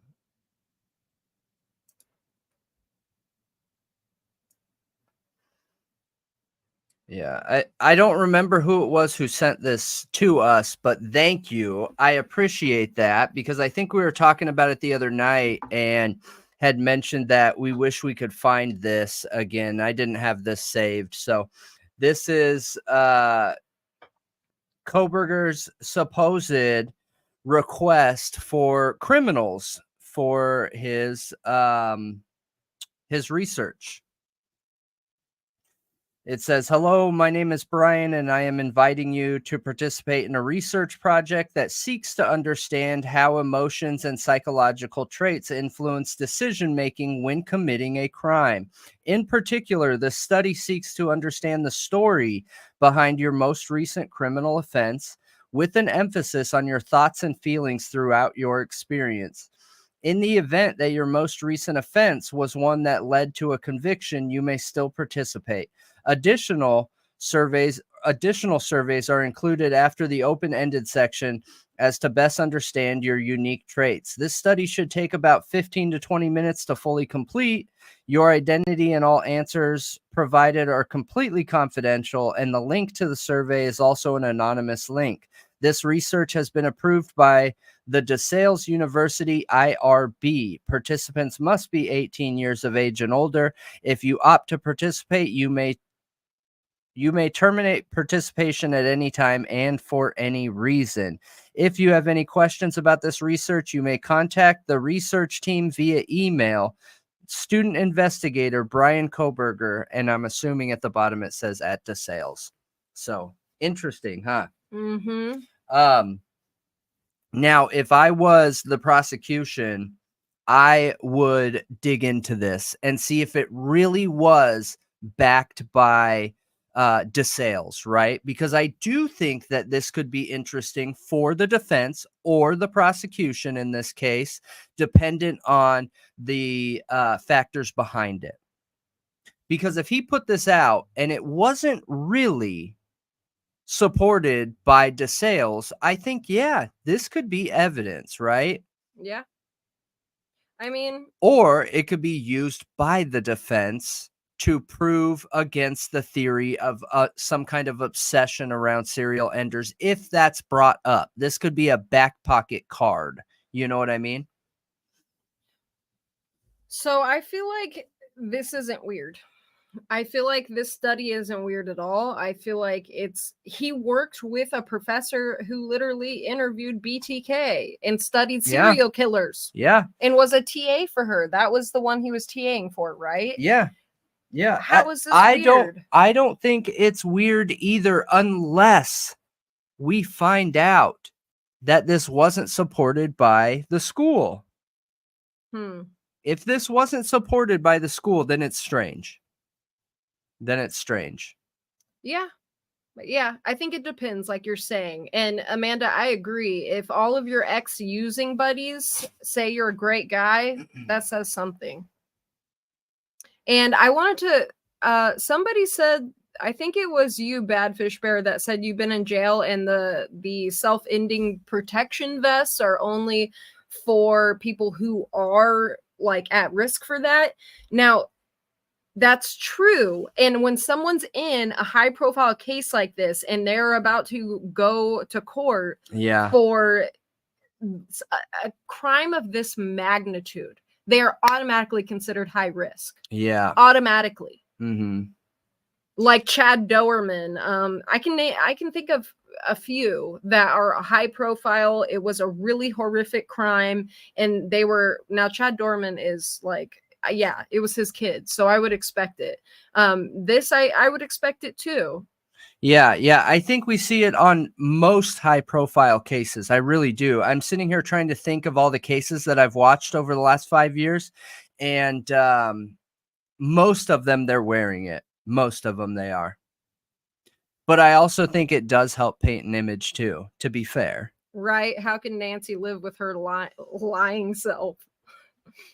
It's for the clicks. It is for the clicks. I did see, Casey, your comment about JLR announcing that he could film it. I did see that you said that. That's wild if that's true, because I thought there was only supposed to be one. And we made the neon sign ourselves, Jeff. We've made all of that stuff ourselves. Yeah. And then crimes, lies, and videotape. We appreciate the costume comment. Yeah. It's funny because we have a lot of people. There's this idea in the true crime community Yeah, where they said it too. Yeah. Cosplay rocks. where everyone has to be like stone faced and so serious and offensive, like they're like everyone's expecting you to present information in cases like Nancy Grace.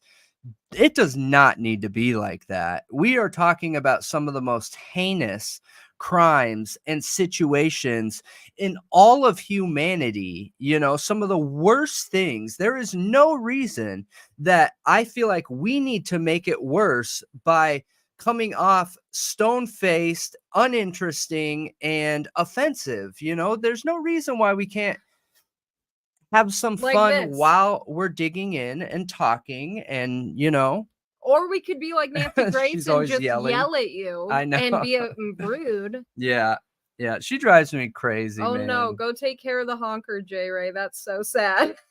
Her cat knocked a geode off of the mantle right onto his head. That's so sad. That is sad. Yeah, Celsius should sponsor. They don't know what they're missing. I know it. I know it. So appreciate that, Butter. I'm super curious to see Whoa. where this goes, though. Super curious. Bye, J. Ray. Bye. Hopefully, I mean, you'll probably be back in like 2 seconds, but have fun cooking your rice. Yeah, I'm super curious to see where this goes. I am reading all of your comments. I just can't highlight all of them because there's a lot and we're like really behind. So I'm just highlighting Trying a to few catch up and catching up. Yep, absolutely. I think it's possible he's a perfect patsy. I think, okay, it was One Solved, right? That's the name of the channel, One Solved, right? For the what? one that worked with Harsh or was talking to Harsh about the Linda Lane footage. I think it's One Solved. No, it's not One Solved. Okay, well, you look it up. It is Get a Clue. Oh, yes, it's Get a Clue. So he was saying that, and I agree with this, and I believe I've made this point before. Oh, that and that reminded me of being something. framed doesn't necessarily have to be like an intentional framing. Like, no, it doesn't. They can have tunnel vision or work the case backwards, like we've been saying. So yeah, we've totally made that point before. So it can be like a frame without intentionally being a frame, or it can be nefarious in nature, like they are being intentional. I don't know which one I lean towards if we're going with the innocence. Yeah. Now I lean towards innocence. I just don't know where the flaw is. I think they were incredibly inexperienced, but we have some officers on this case that have framed somebody in the past. That's what I was going to say. So the fact that that has happened makes me really have red flags that he was possibly framed intentionally. That's what I was going to say. And another really important thing to take into account too is any situation, case, or any court case, any investigation, or any situation can look like a conspiracy very easily. So let's just say, okay, we'll just put a number to our justice system that is prosecuting Coburger. Let's say that there are 25 people total that are doing it. That include, obviously, I know it's way more. I know there's more police officers even locally than that, but let's just say it's 25. Okay. And that includes the police, that includes the prosecution, that includes the judge, that includes everybody all the way up the chain from investigation to arrest to prosecution and conviction. Okay. How many people do you think it would take to make all of it look like a conspiracy? The whole 25 people. I think it would only a couple. Take a couple, yeah. One, just a few officers in on it and feeding information. Like if they are somehow involved in a part of it where they could do that. Like it would have to, like it couldn't just be like one of the boots on the ground officers, I don't think. Well, actually that might be the perfect position. It could be. If you have like a higher up and a boots on the ground officer that's investigating, like it could only take that to make everyone Dr. else. Moore. Yeah. Dr. Moore. You're right, and because that is what it was. Well, there were a few more people involved, but yes, that is what it was. And I think what's really important in a situation where we're just playing this potential theory out is the prosecution, the DA, the ADAs, the judge, they all have been trained to side with the investigators and the police and the justice system in a whole. And they understand that it can become a giant pile of doo-doo very quick when things aren't going right, when the defense starts doing their job and poking holes in the story and questioning everything. Okay. It can get crazy really, really, really quick. So I think in a situation where you have true fraudulent behaviors going on from, let's just say police. I'm not saying that's what's going on here, but let's just say police, right? Let's say there were 2 crooked police officers, like exactly, Ron John. Let's say 1, okay? Let's say there was 1 crooked police officer. And I have an officer's name in mind to use an example, but I don't want to go down that road. But I'm sure you guys can figure out, right? The one officer that, in my opinion, didn't have the experience to lead here. I am not saying they are dirty, guys. I'm just using this as an example. But the person that was involved in all the information, they were involved in creating the cell phone triangulations record. They were involved in finding the sheath. They were literally involved in everything. Let's say that one officer was corrupt.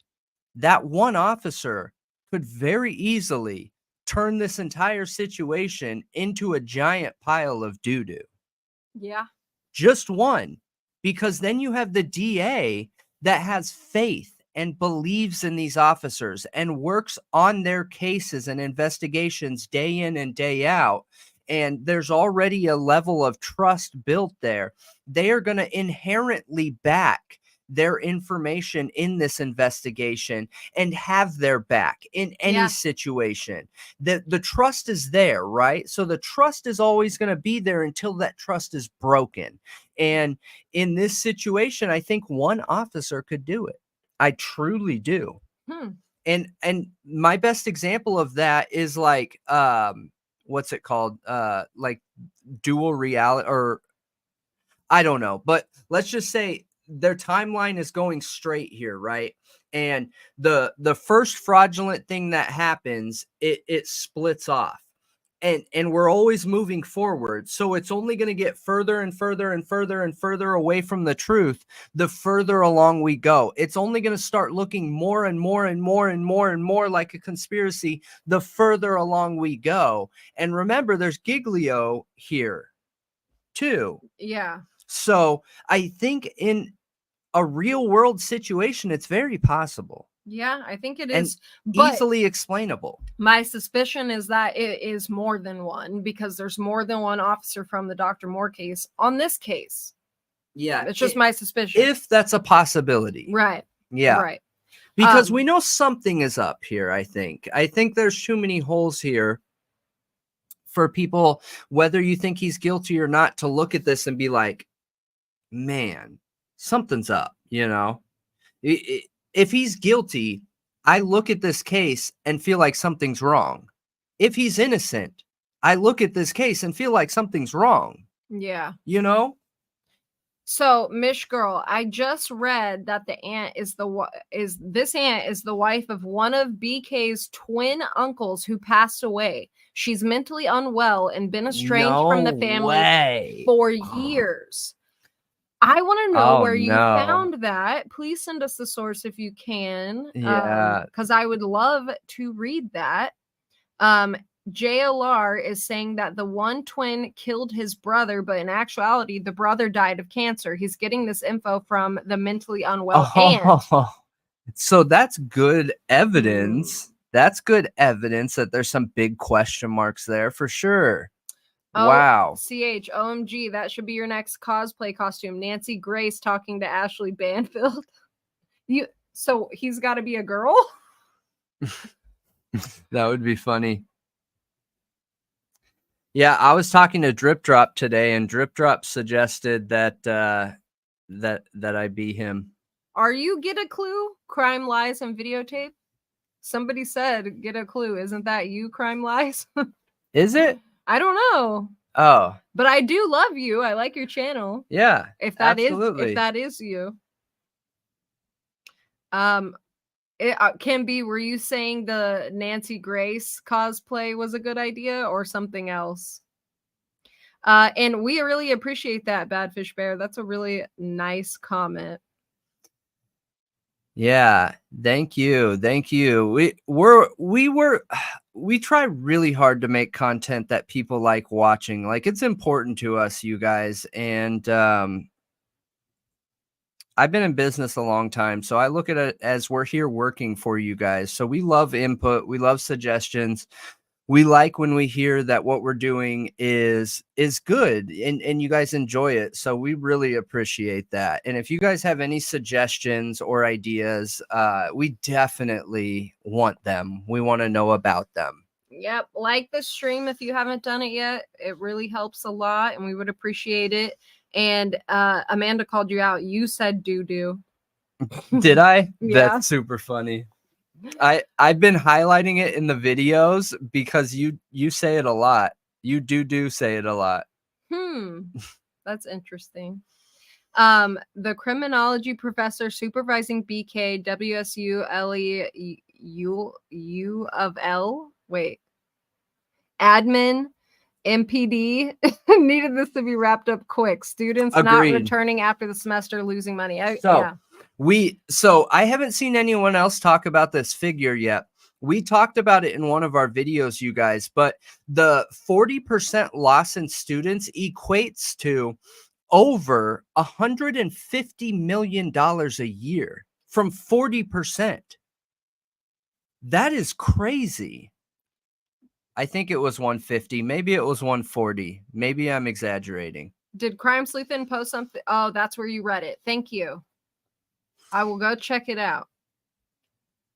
Yeah, Drip Drop doing Drip Drop. Yeah, Drip Drop's good people. I think there's a lot of people that don't understand his image. But gosh, I've never seen the guy not super nice and positive, and the world needs more positive people, you know. Oh, hi, Mikey. Yeah, I don't appreciate that. I don't think we got an answer to Get a Clue. Was that Get a Clue? And thanks, Sarah. Because we definitely want to make sure to give you guys shout outs. I'll check the email. So plus the U of Phoenix. I know. Yes. I think that was them.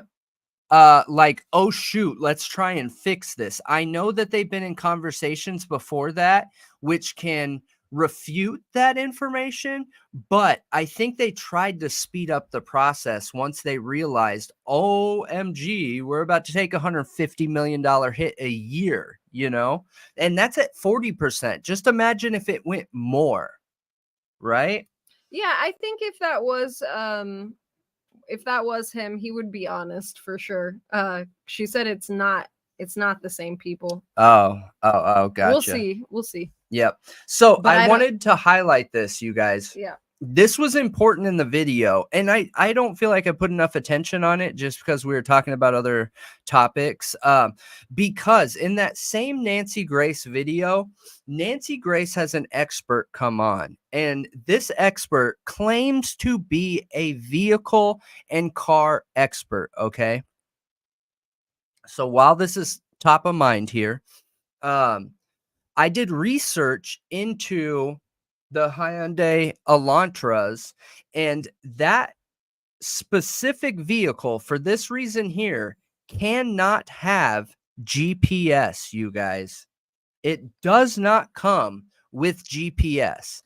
And I'm pretty sure that in the Nancy Grace video, they say, well, I heard that it came with some kind of black box or something like that.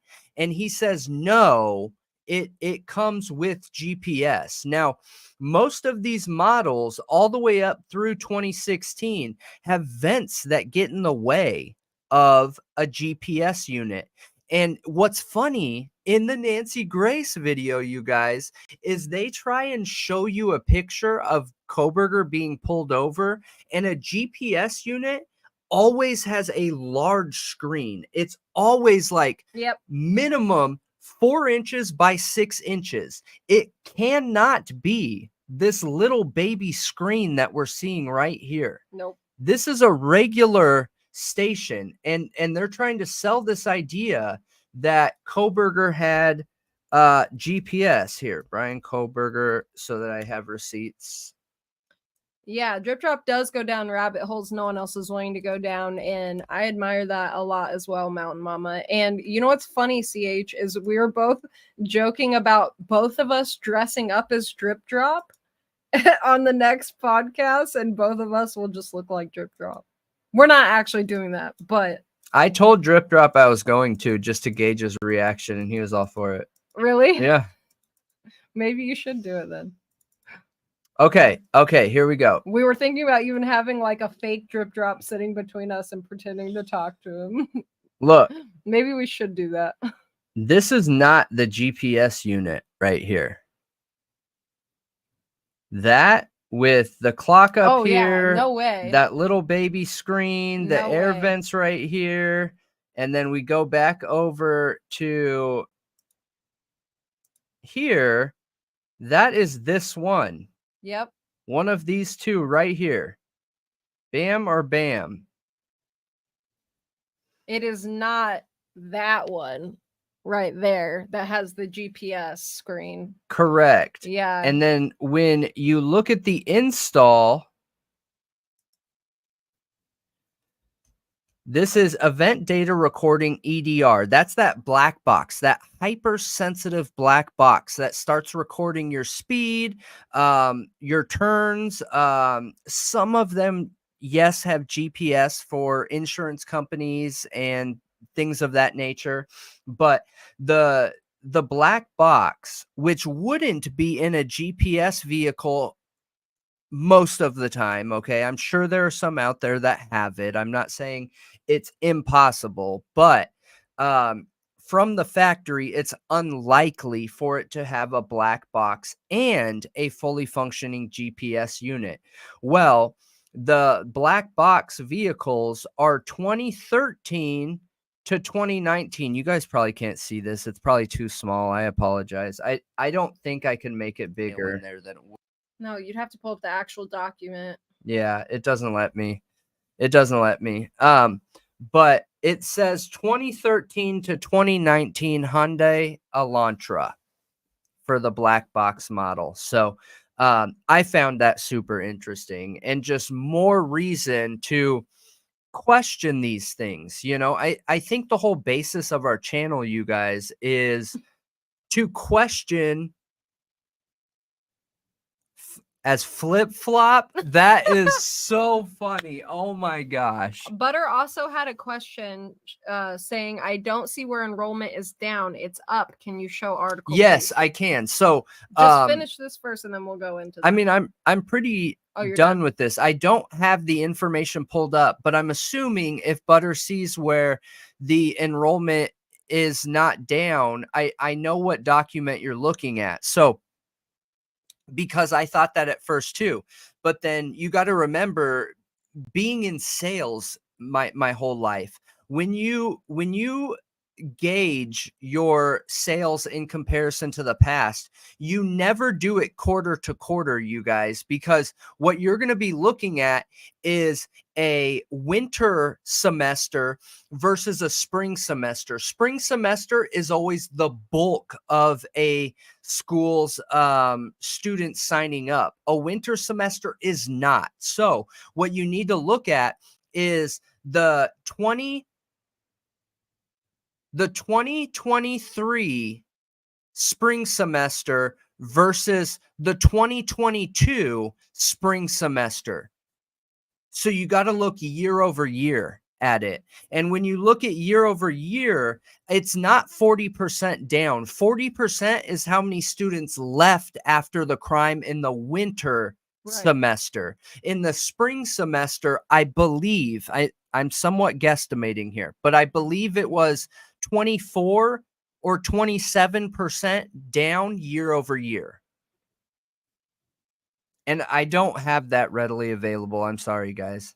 Thank you, Mikey S. Oh, appreciate that, Katie. Yes.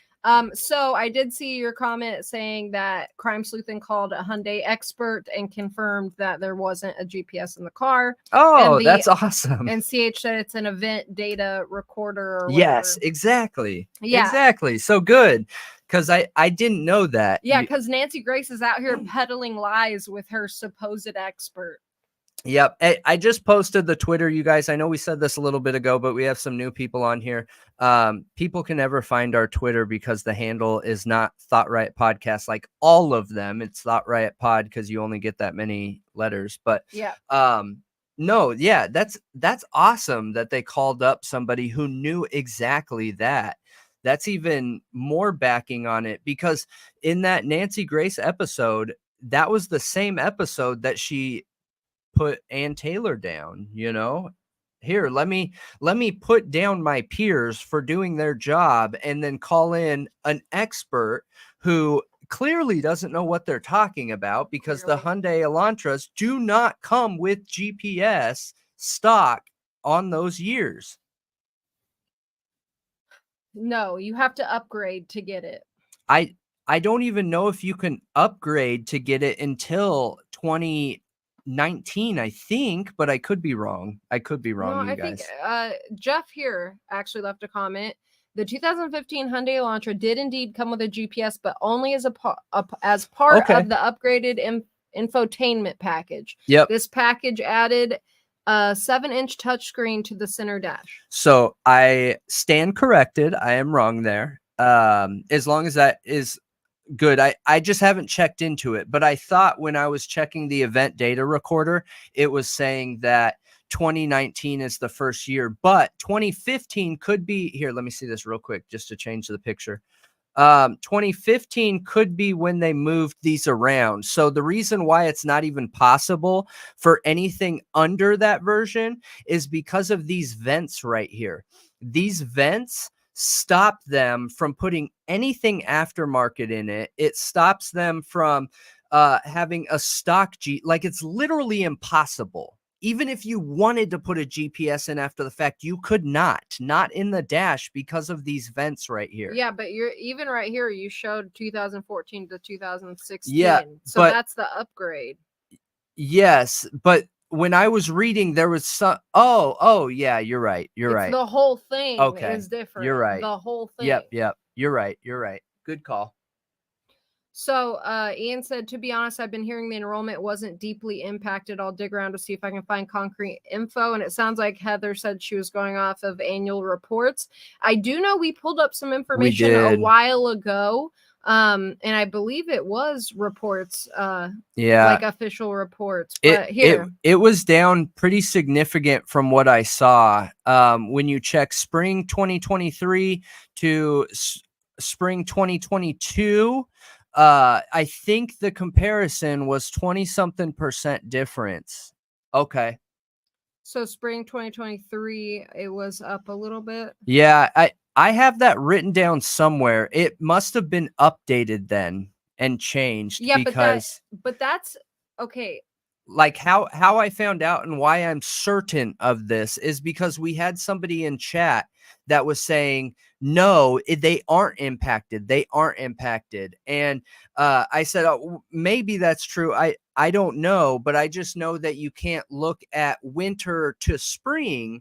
And then they responded back with a comment and an email saying, hey, I wanted to let you know what I found. And they sent me pictures saying that when you look at spring versus spring, they are down this amount. So like there was just multiple communications on why I thought that was what it was, but maybe those are updated numbers. I'm not sure. That was a couple months ago we looked into that. Well, you need to look at those pictures, because why would they update them later? I mean, because you have late entries into spring enrollment. Technically, spring enrollment could be from March all the way until the end of the semester. And let's say there have been people that were added that entire time because they're trying to fill up spots. They're trying to fill up holes. So the spring semester enrollment in the beginning could be different than what it was at the end. Yeah, that's what I was going to say, is that maybe it was down until later on when people started deciding to come back. Don't forget, they let students learn from wherever they felt safest online campus. There was a significant major financial loss. Yeah. Absolutely. Right. When did the certain numbers come out? Yeah, exactly. Yep.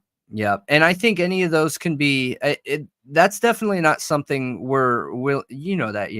that's not something I'm willing to lean on like concrete and say for sure this is what it was. But at least at that time, that's what they were. And you know how slow colleges move.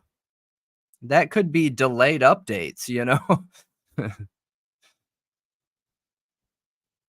Yeah. Oh, we appreciate that, Jeff. Thank you very much. We try to be, and then if we're wrong about something, I try really hard to just quickly, hey, sorry, I'm wrong, because especially when you're in a think tank, you're wrong more than you're right in a think tank, but you're looking for that one right piece of needle in a haystack. And in order to get there, you got to be wrong a whole bunch of times. So. Oh, appreciate that, Mish Girl. Thanks. Oh, yeah. And Heather, December 30th by second semester, the mend was on. Okay. So then what I want to know is when them trying to acquire University of Phoenix started. So remember, we started looking into that when you had originally brought it up on one of the pre-recorded podcasts. So it's hard to find online, but it's gotten the most attention since this crime has started. But when I was looking into it, I believe, I need to verify this, you guys. I need to create a file, like a really organized file where I can pull things up really quickly when we're on here. That I'll put that on the list of things to do. But I believe I was able to find communications about them acquiring Phoenix 6 weeks before the crime occurred. Okay. So that takes away some boom to that, Yeah. But they might not have been serious. We appreciate that, you guys. So yeah, thank you. Idaho's getting closer to you. How? Oh, University of Phoenix. Yeah. Yeah. I'm surprised how many issues that online college has. I was blown away. It's crazy. How can you have that many issues? It almost feels like that college was set up with the intention of doing criminal things. I know. It's wild. So I got confused in one of the videos because what's the party school? The Phoenix party school. I always get them mixed up because of this. So there's the University of Phoenix, which is online, and then Phoenix University, right? No, ASU, Arizona State. ASU. Oh, okay. ASU is, so when I had just graduated high school, ASU was the #1 party school in the nation. So we used to drive out there on the weekends, end up staying for weeks at a time, most of the time. But because it was the #1 party school, they had so much partying going on. They had 2 or 3, maybe it was 4 deaths in a row.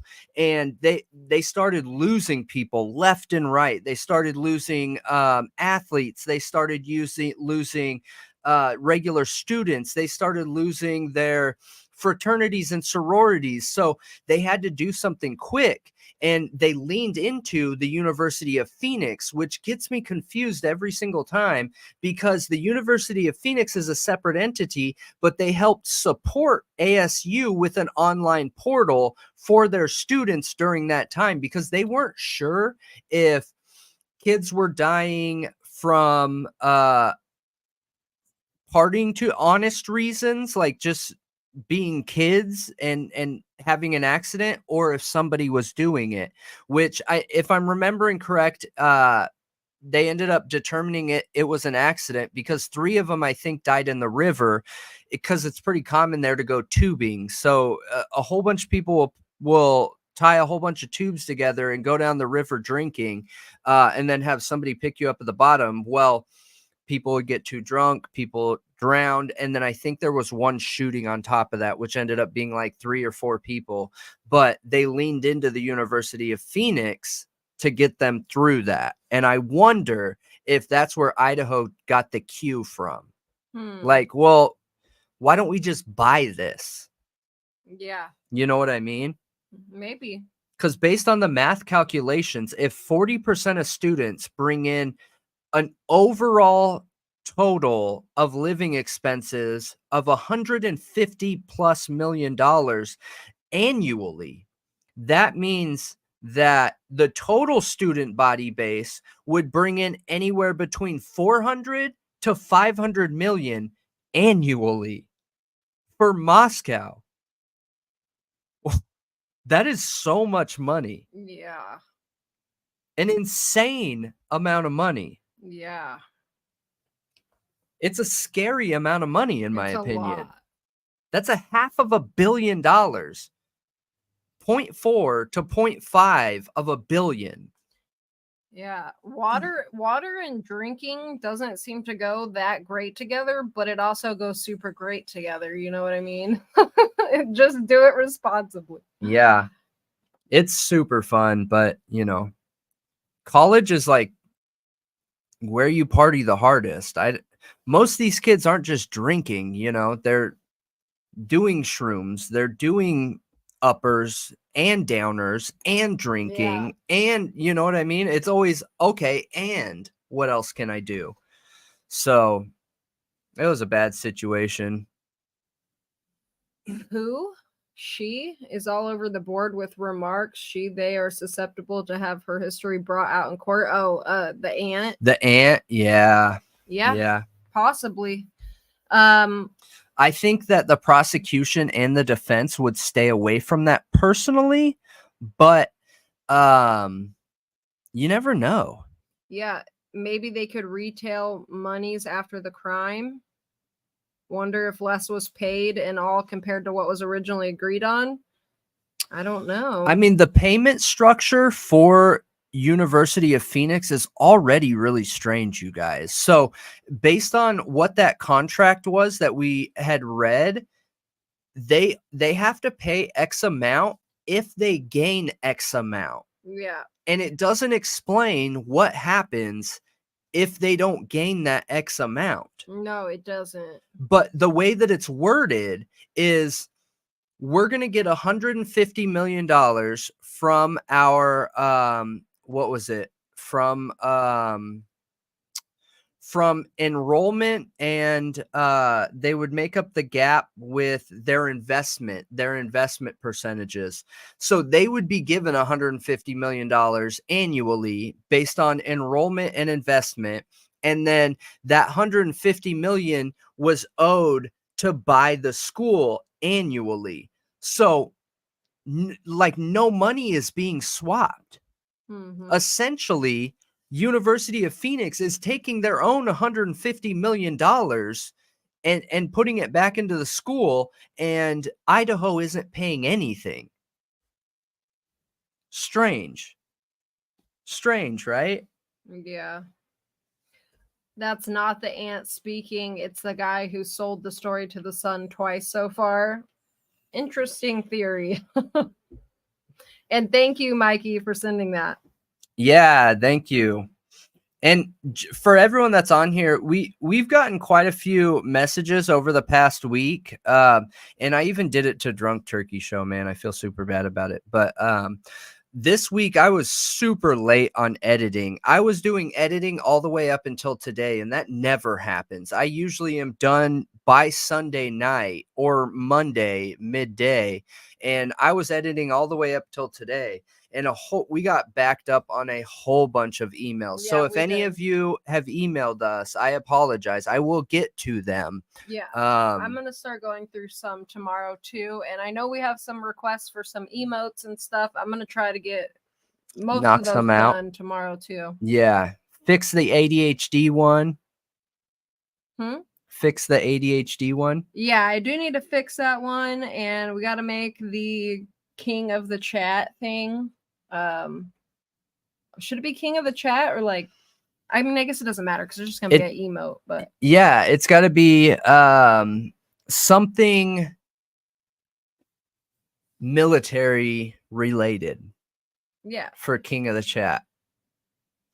Michael was the first one to really like invest that. So I think that the crown for the king of the chat from now till forever should have some kind of military reference to it. I think that'd be cool. Yeah. So hopefully we'll be able to find a crown that's camo or a helmet and put a crown on it. The Kevlar helmet. Sarah, I did just open that email because you said you sent it. What is it? It's from the frat, and it's this guy. He has a K-bar knife in his hand. You know, I've seen randomly, and I forgot to save them K-bar knives in the frat house, and I've wondered about that in the past. No.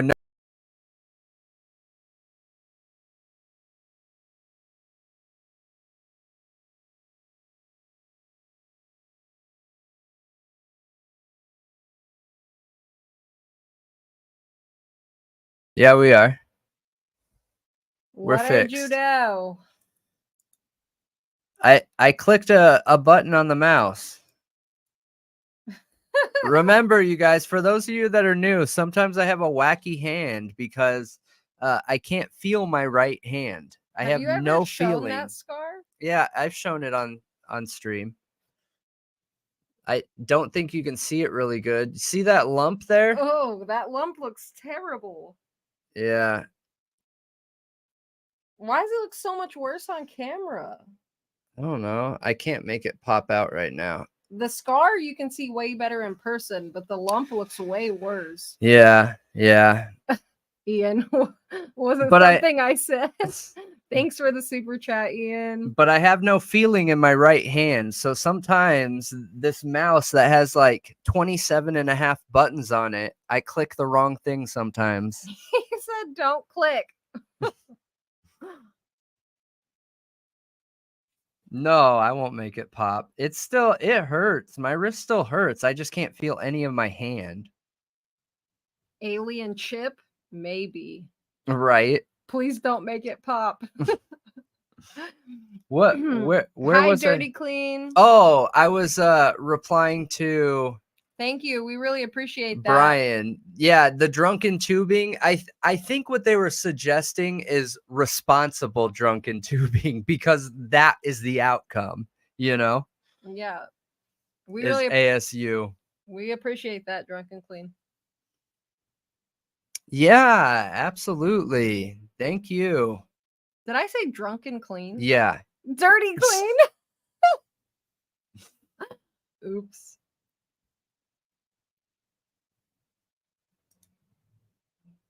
Yeah, What? Feelings in my right hand implies you have feelings elsewhere. Yeah, remember, I'm Illuminati because of my glasses. Ready? Yeah, we got comments that Brendan's in the Illuminati. Because of this. Because of my sexy librarian pose.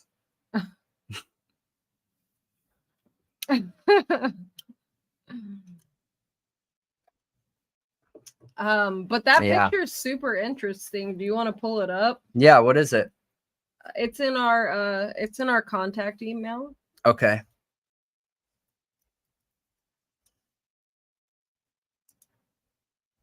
Why did they go?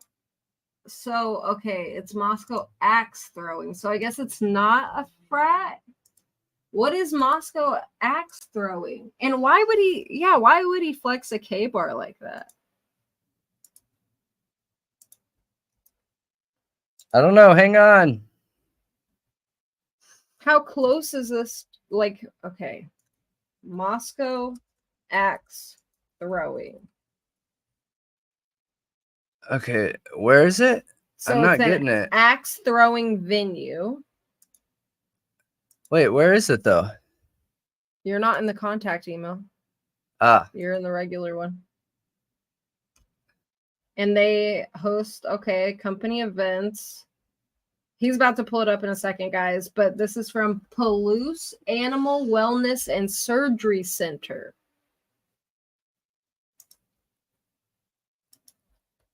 Oh, the filleting of the dog and yeah. the animals and stuff. Right I here. see where you're going. So with which this. one? All of them? Yeah. Okay. Oh, they're all one. Yeah, they're all Oh, one. okay. Got it. Okay. Oh, that all one? Yeah. It only showed one tiny part. No.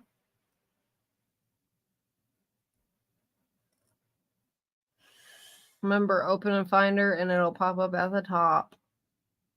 It's way faster Sometimes than I just searching. like looking. Okay. Okay. Oh, wait. You're right.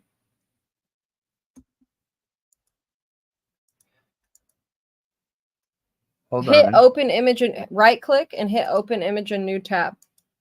And then you can pull them up. No, I can't. Why? Okay, not that one, but you can pull up the other one.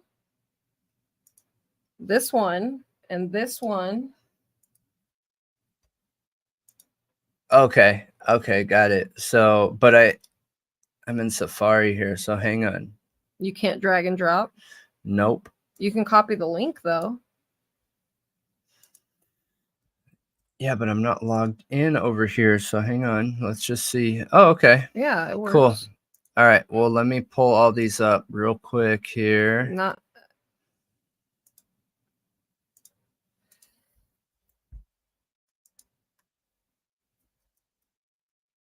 Okay, that's 2. Vinlanders like 3. axes.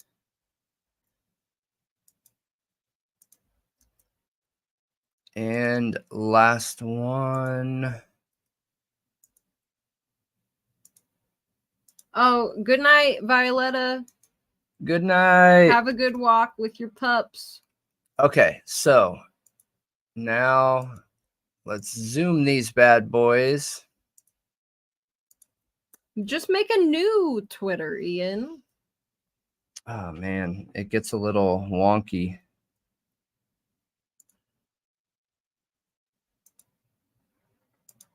Okay, so Ian said Illuminati guys would be a great channel name.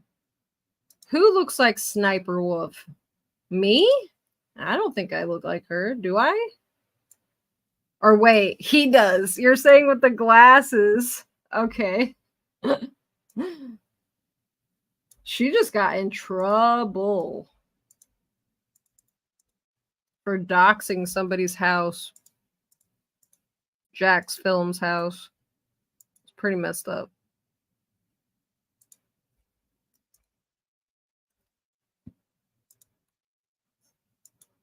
Just settle your issues with creators in private, not filming outside their house. agreed. We got a first-hand look at how that goes. Oh, YouTube straight up let her go? Whoa. No way. Yeah, she got in trouble. Jeez. I didn't realize that YouTube let her go, though.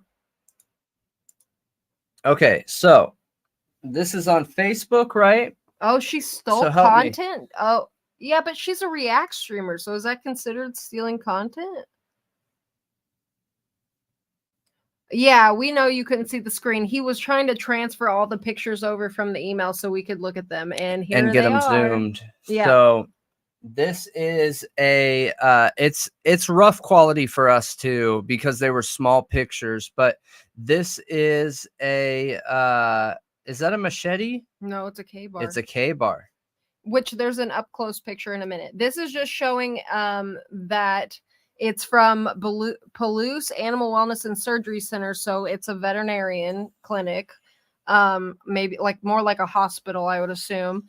And it says, And they "Thank have you, a K Moscow, bar. Moscow axe throwing for spectacular staff party." So there's people holding axes in the picture, and this guy's just in the back holding up a K bar. Like, yeah. Do they offer K bars at that throwing place? I don't know. I just pulled up the website. We can look. Yeah. Moscow axe and knife throw. Moscow axe throwing. Oh, and knife throwing venue. You're right. So Axes 101, but they don't have a knife 101. I wonder if they do knives there. That would be interesting, scary, because that would make it really hard to track that somebody could just go here and potentially steal one that's never able to be tracked, or take one, do a crime, and return it. You know what I mean? Yeah. I wonder if Oh, you guys got to see my costume this week. This week's costume's going to be good. We're doing costumes all October. Yeah. All right. So insensible and wired knife. Oh, this is the close up. Yep. That's like a safety K bar though. That has a big hand guard. Huh? I wonder if that is because it's supplied to throw. Maybe. I don't know. But that's interesting.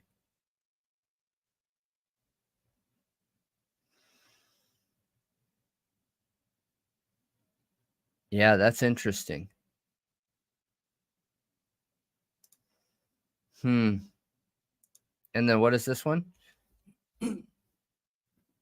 The missing puzzle pieces, Idaho4. I use J is for justice. Full grub truck video. Please go check it out. Moscow axe throwing owners were at the grub truck that night. Ugh. That's a little weird. Yeah, I actually got pretty good at throwing knives. You can throw a regular K-bar? Okay. Yeah. You can throw any knife. I've stuck a straight up butcher knife before. Yeah, because they're weighted pretty well. I think it makes sense that they would be good for throwing. That's Ian. Ian's talking about making animations of self in a channel called Illuminati, guys. That would be funny. So they considered her content not transformative. Got you.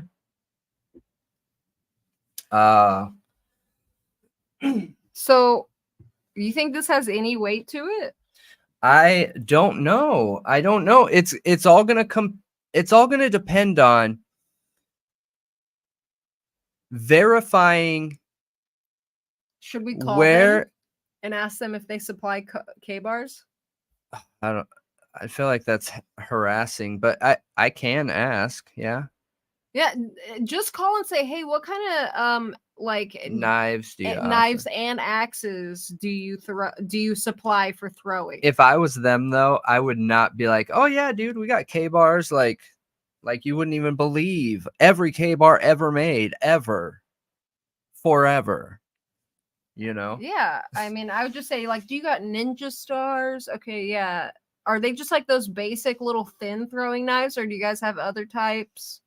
Yeah, I'm You're thinking a pro. about. I'm You need thinking to call. about booking this for an event for my business. Yeah, there's an axe throwing place like really close to here, I could stop by there too and just see. So, yeah, you should also ask them, is it standard to like supply K bars in these kind of, venues? Yeah. That's super smart though. If somebody went somewhere like that and stole one, like, It would so there's no be. purchase record. Yeah. And Yeah. nobody knows who stole it necessarily, unless they track that stuff super well. I don't know. With Brian being focused on the tech side of evidence gathering, I would expect him to know these things. Yeah. You know what I mean? But could time have been the essence and he felt rushed and like, oh, she's moving away, I got to do this, or any other reason? I'm just using that as an example, and made mistakes by jumping the gun. I think that's possible too. Mm-hmm. Yeah. Yeah, that's what I was gonna do, Amanda. Yeah. Just ask them what all is available to throw. I'm just curious. Same dimensions.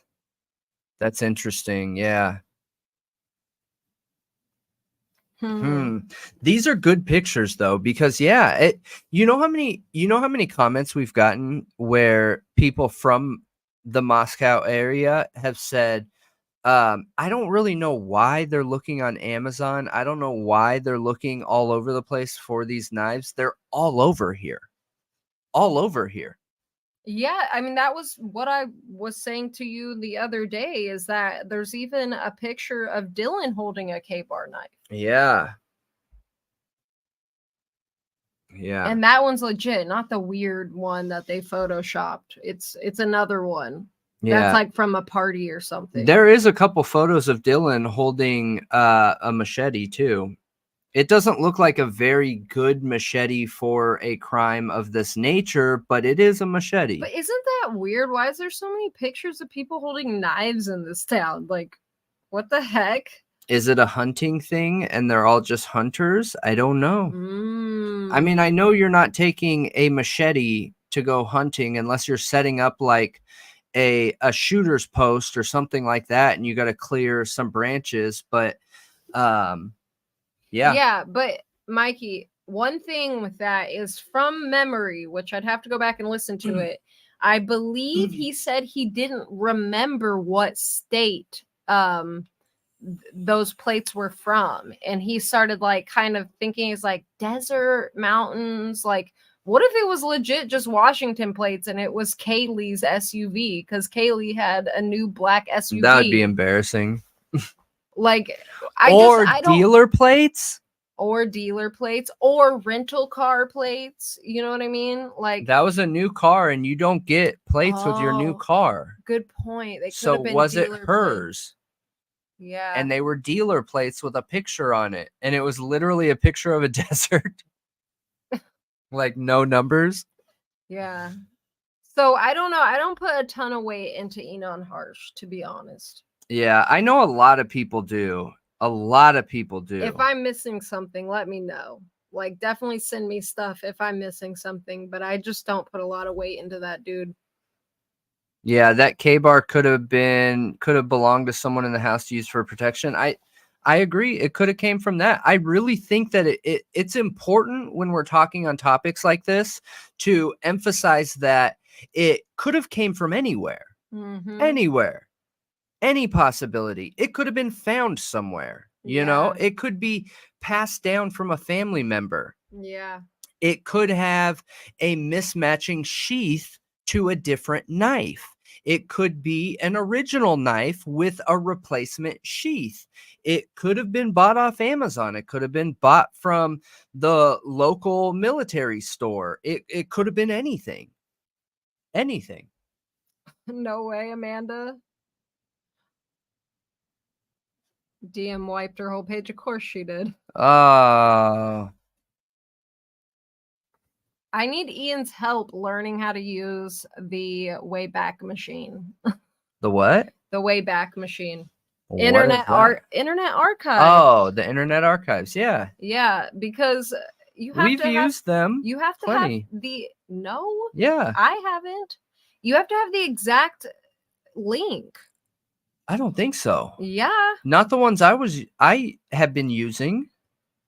Well, then you're using something else. It's not the Yeah, Wayback Machine. actually, I think I am using something else. I think I'm using a media finder for old papers and things like that. Oh, okay. Yeah. No, Yeah. I'm trying to find other things. Yeah, I can find them.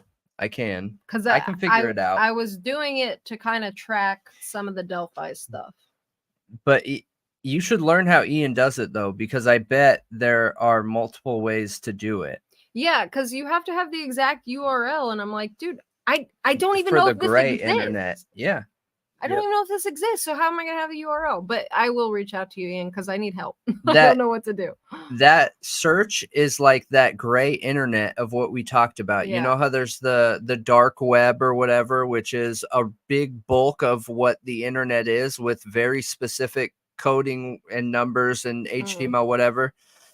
And then there's the gray internet, and that'll save literally everything from what the internet is that we know of. And the internet that we know of is like the smallest portion of the internet there is. What? They sell K-bars in bargain bins at their Walmarts? Yeah, that's what we were talking about the other day. We were? Yeah, someone from that area was saying that Walmart supplies them. Okay, I didn't realize they were in bargain bins, though. Yeah. Yeah, I know. It's not super easy, dirty clean. I know. Did you guys see the video of the tunnel under 1122? I don't know if it's real, but no. No, but I'd love to see it because we want to go. Yeah. I want to go. Me and Brendan and Drip Drop all want to go explore the tunnels Yep. together. Yep. I think who is on board currently right now is Drip Drop, Harsh Reality, and us. And we're going to have a lookout. Probably the lookout be Harsh because he's the biggest and the most scary person to stop somebody. Or it could be me. Yeah.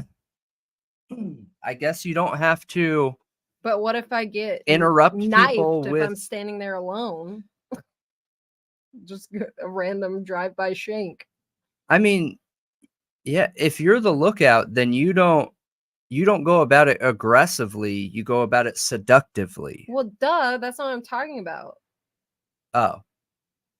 Then why would they shank you? Because there's like girls just dying there of knife wounds. Yeah, I guess. There could be a killer on the loose. Yes. Harsh wearing Drip Off's mask. Yes. Oh yeah, Drip said you could come, Amanda. You Yes. should come. Absolutely. Absolutely. I'm really game to go for real. I would do it. I would do it. And if there's not a real easy entrance point, you could probably find one of those drains that's on the side of the road, the storm drains for flooding, and slide in there. Yeah, Harsh will charm them. Exactly. Exactly. Yeah, you should download Discord, Dirty Clean, for sure. Yep. I'll post the Discord invite one more time for everyone. Give me 1 second here. I should be able to use the same invite, so it should only take me a second.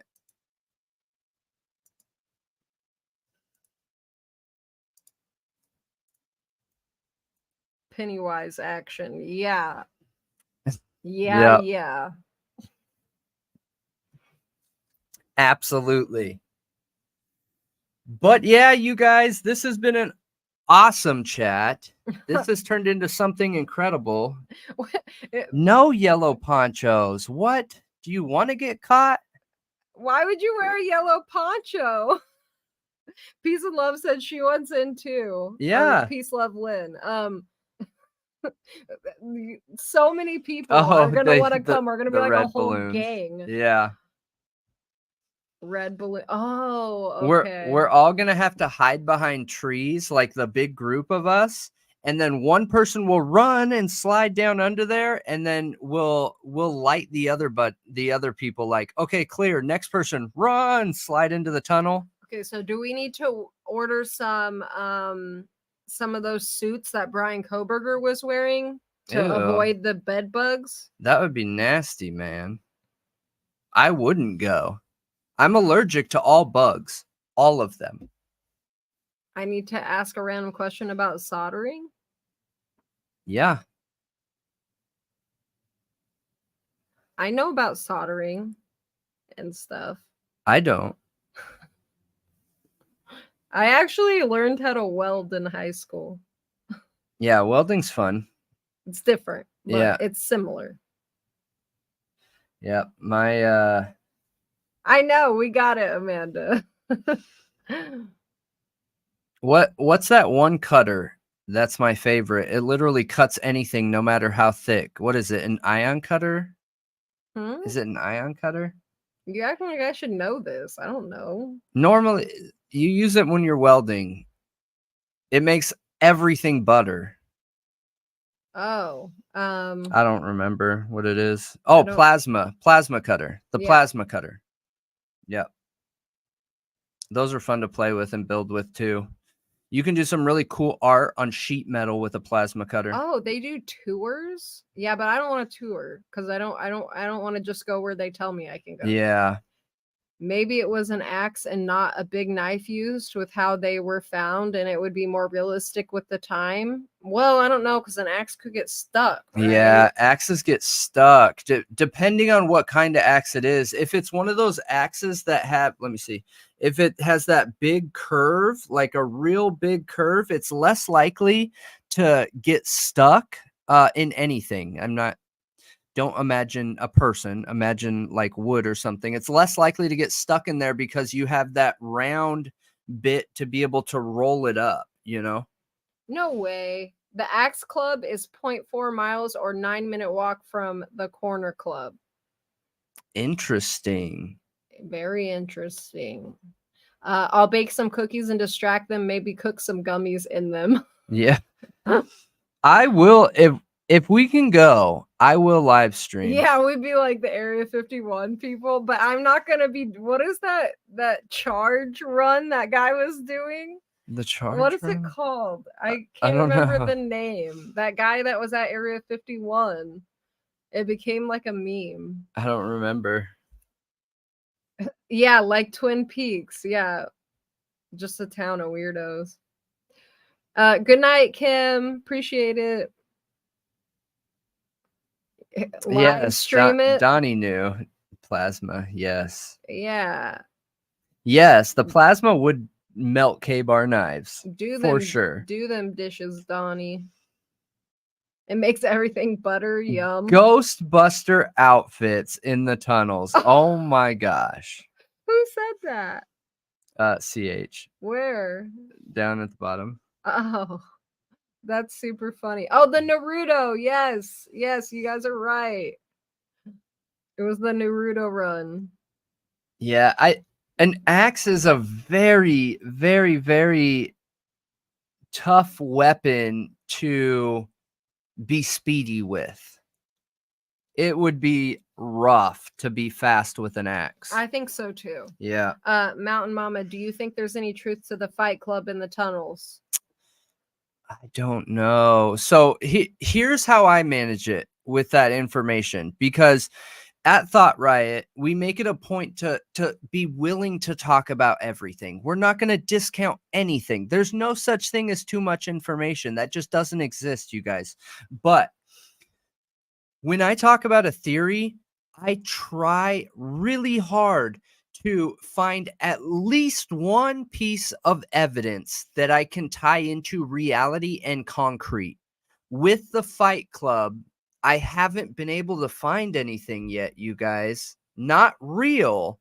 Not the first-hand account doesn't count, because those statements can be said by anybody. Like, we need a picture.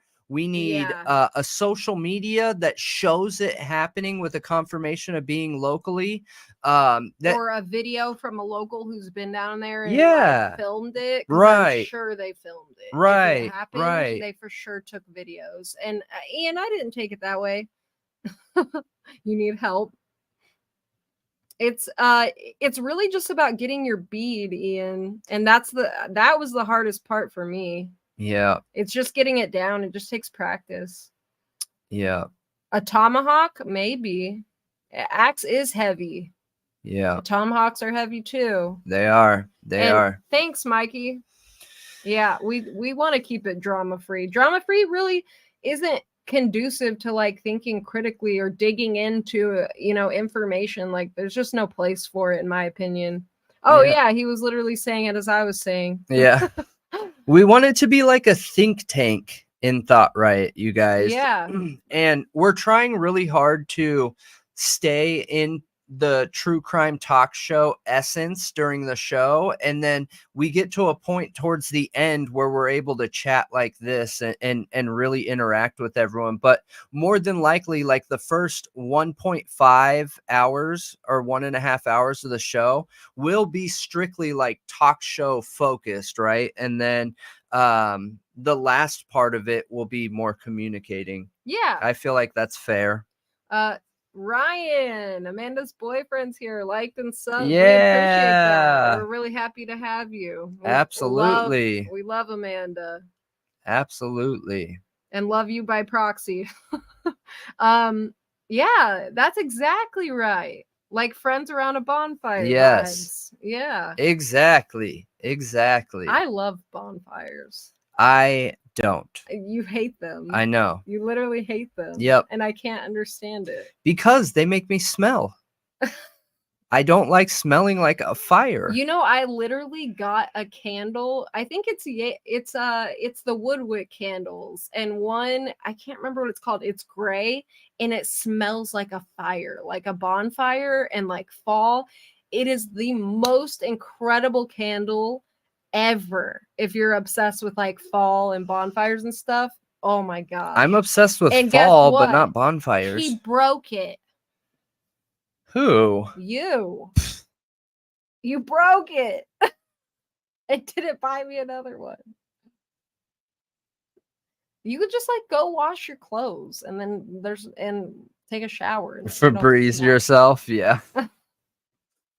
Or Yeah. Febreze, that works. Listen, you guys, I grew up around bonfires. Like that's me too. So That's why I love it. when you go boating, it's nonstop bonfires. When you go dirt biking, every weekend, literally every day, I rode dirt bikes almost every day. Bonfires nonstop. And I just got tired of smelling like fire. Everything in my house smelled like fire. It smells great. Yeah. Yeah, that's what we want, Dirty Clean. The It's university great. has a lot to lose. $150 million is no joke. That's why I put such an emphasis on that. That is a scary amount of money. $150 million is an absurd amount of money locally. Oh my gosh, J Ray. Violently ill? I wonder if there was some kind of gas in the tunnels or if it was literally like a ghost or something or a demon. You know how that would be so embarrassing. It's just a gas. It's just gas. Yep. If it's only half of you, that gives it more weight, actually, I think, because if it's gas, wouldn't everybody be ill? Or is it No, come to not biology? necessarily. I guess you're right. Yeah. Weird. You know, I had a Ouija board experience drinking in somebody's basement, and there was about like 8 people sitting around a little coffee 1995. table. We're around a little coffee table and we had the Ouija board on there and we're all like paying attention and we're drinking. And then all of a sudden the little thing moved while nobody was touching it, and a water bottle that was sitting on a water heater across the room, nobody's over there, literally flies and hits a wall, and everybody every last person, even like the dudes there, ran out screaming. Really? And then we all came back in and we're like, okay, we gotta figure this out. This isn't real. There's no way this is real. Somebody is playing a trick. And we go look, and they're like, no, look, there's a water ring there. Like, so it was sitting there. Nobody came in and like played a trick on us and threw it. It was sitting there for sure. Yeah. And we were all like trying to play detective to figure it out. I don't even want to go into my experiences. I've had so many that I've told them a lot, and if I was somebody listening to my experiences, I would be like, dude, no way, he's making it up. Whoa, no way, Mountain Mama. I've never heard of that. That is awesome. I want one, but I like the smell. But I would get one just to get Brendan around a bonfire. It's legal to smell like that here. We don't need. That's funny. All we right. don't need secret lockers with notes. and just a reminder, you guys. So I will be posting more of the members only content. So for those of you that are new here, there are a lot of our viewers that want stories from the past, where some of my criminal experiences come from. And that's just, I don't want to glorify any of that stuff. So I just feel like it's best behind a paywall. So I'm absolutely going to do it. And that's the plan to do it soon. And just want to let you know that it will be out there, like the chat from last night. It's just, it'll be a members. You got to tell some of your ghost stories too. I will. I'll do them separate though. So it's not in a very logical, attempted critical thinking type video, because they're spooky, man. They're spooky. So there is the most demonic city, and you guys might know this that are from SoCal or California. The most demonic city in the world is Redlands, California. Redlands, Redlands, California. And we would drive all the way out there to go ghost hunting. And there's like 10 locations that are seriously haunted, according to everything that you can read in that area. And there is 100% people doing like demonic type rituals at public parks and things like that. Just look it up. You guys will see. Scary. Yeah. It was just supposed to be a board game, I thought. What? Like, that's Ouija? what everybody told me. It was just a board game. Ugh. Not really. Yes, the fraudulent call for noise to 1122 when we had Nada KG came out to meet the police. That, dude, yeah. I see the same thing in that body cam footage. So I saw Dirty Clean said, Brendan, what mirror thing? Did you mention a mirror? What mirror thing?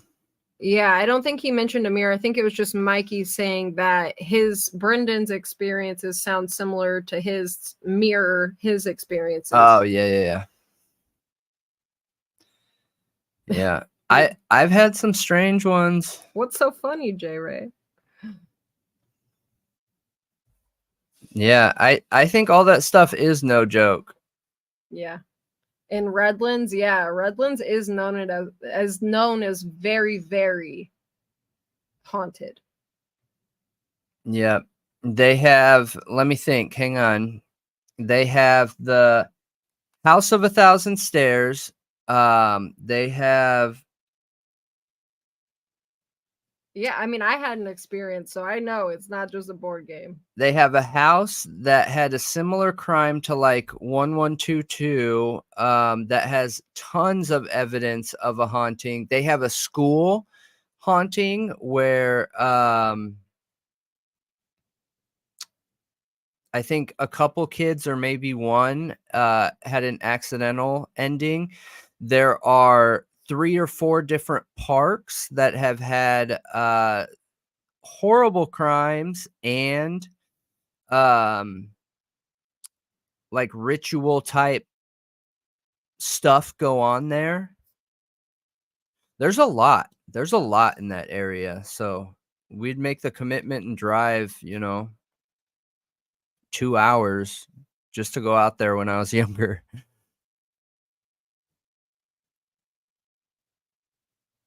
Yeah, no problem. Dirty, clean. Should I just call you dirty or should I just call you clean? Are you dirty or are you clean? Or do you just want to be called dirty clean? Dirty clean. Like that. Yeah. Can't wait to talk to you in Discord. Everybody have a wonderful night. And J Ray, we don't know. We don't know. Yeah, it is not just a board game, but Yeah, I saw Lynn said Hasbro did it or Hasbro. What is it? Hasbro? yeah, Good night. it's Hasbro. Hasbro. All right, everybody. Hey, we appreciate all of you. This is Thought Riot Podcast, the true crime talk show brought to you by Thought Riot Podcast. And this has been an awesome stream with a ton of good information. I feel like this went down just the right path, and we got to talk about all the new stuff that had come out with everything from the large sharp-bladed object to the ant to some of the new content coming out and videos coming out. So as always, we appreciate all of you. Love you all. And we welcome all the new members. Welcome. We've been posting the members welcome pictures in the community on YouTube. And by the way, that is only members see that. So I know some people don't want their name thrown out there, not your actual name, but even your YouTube name, and only members can see those. So it's just so other members can welcome other members and things like that. But yeah, we appreciate you. Yes, flip flop. Flip flop for the win. That's so funny. It is. Flip flop. What's the opposite of a spider?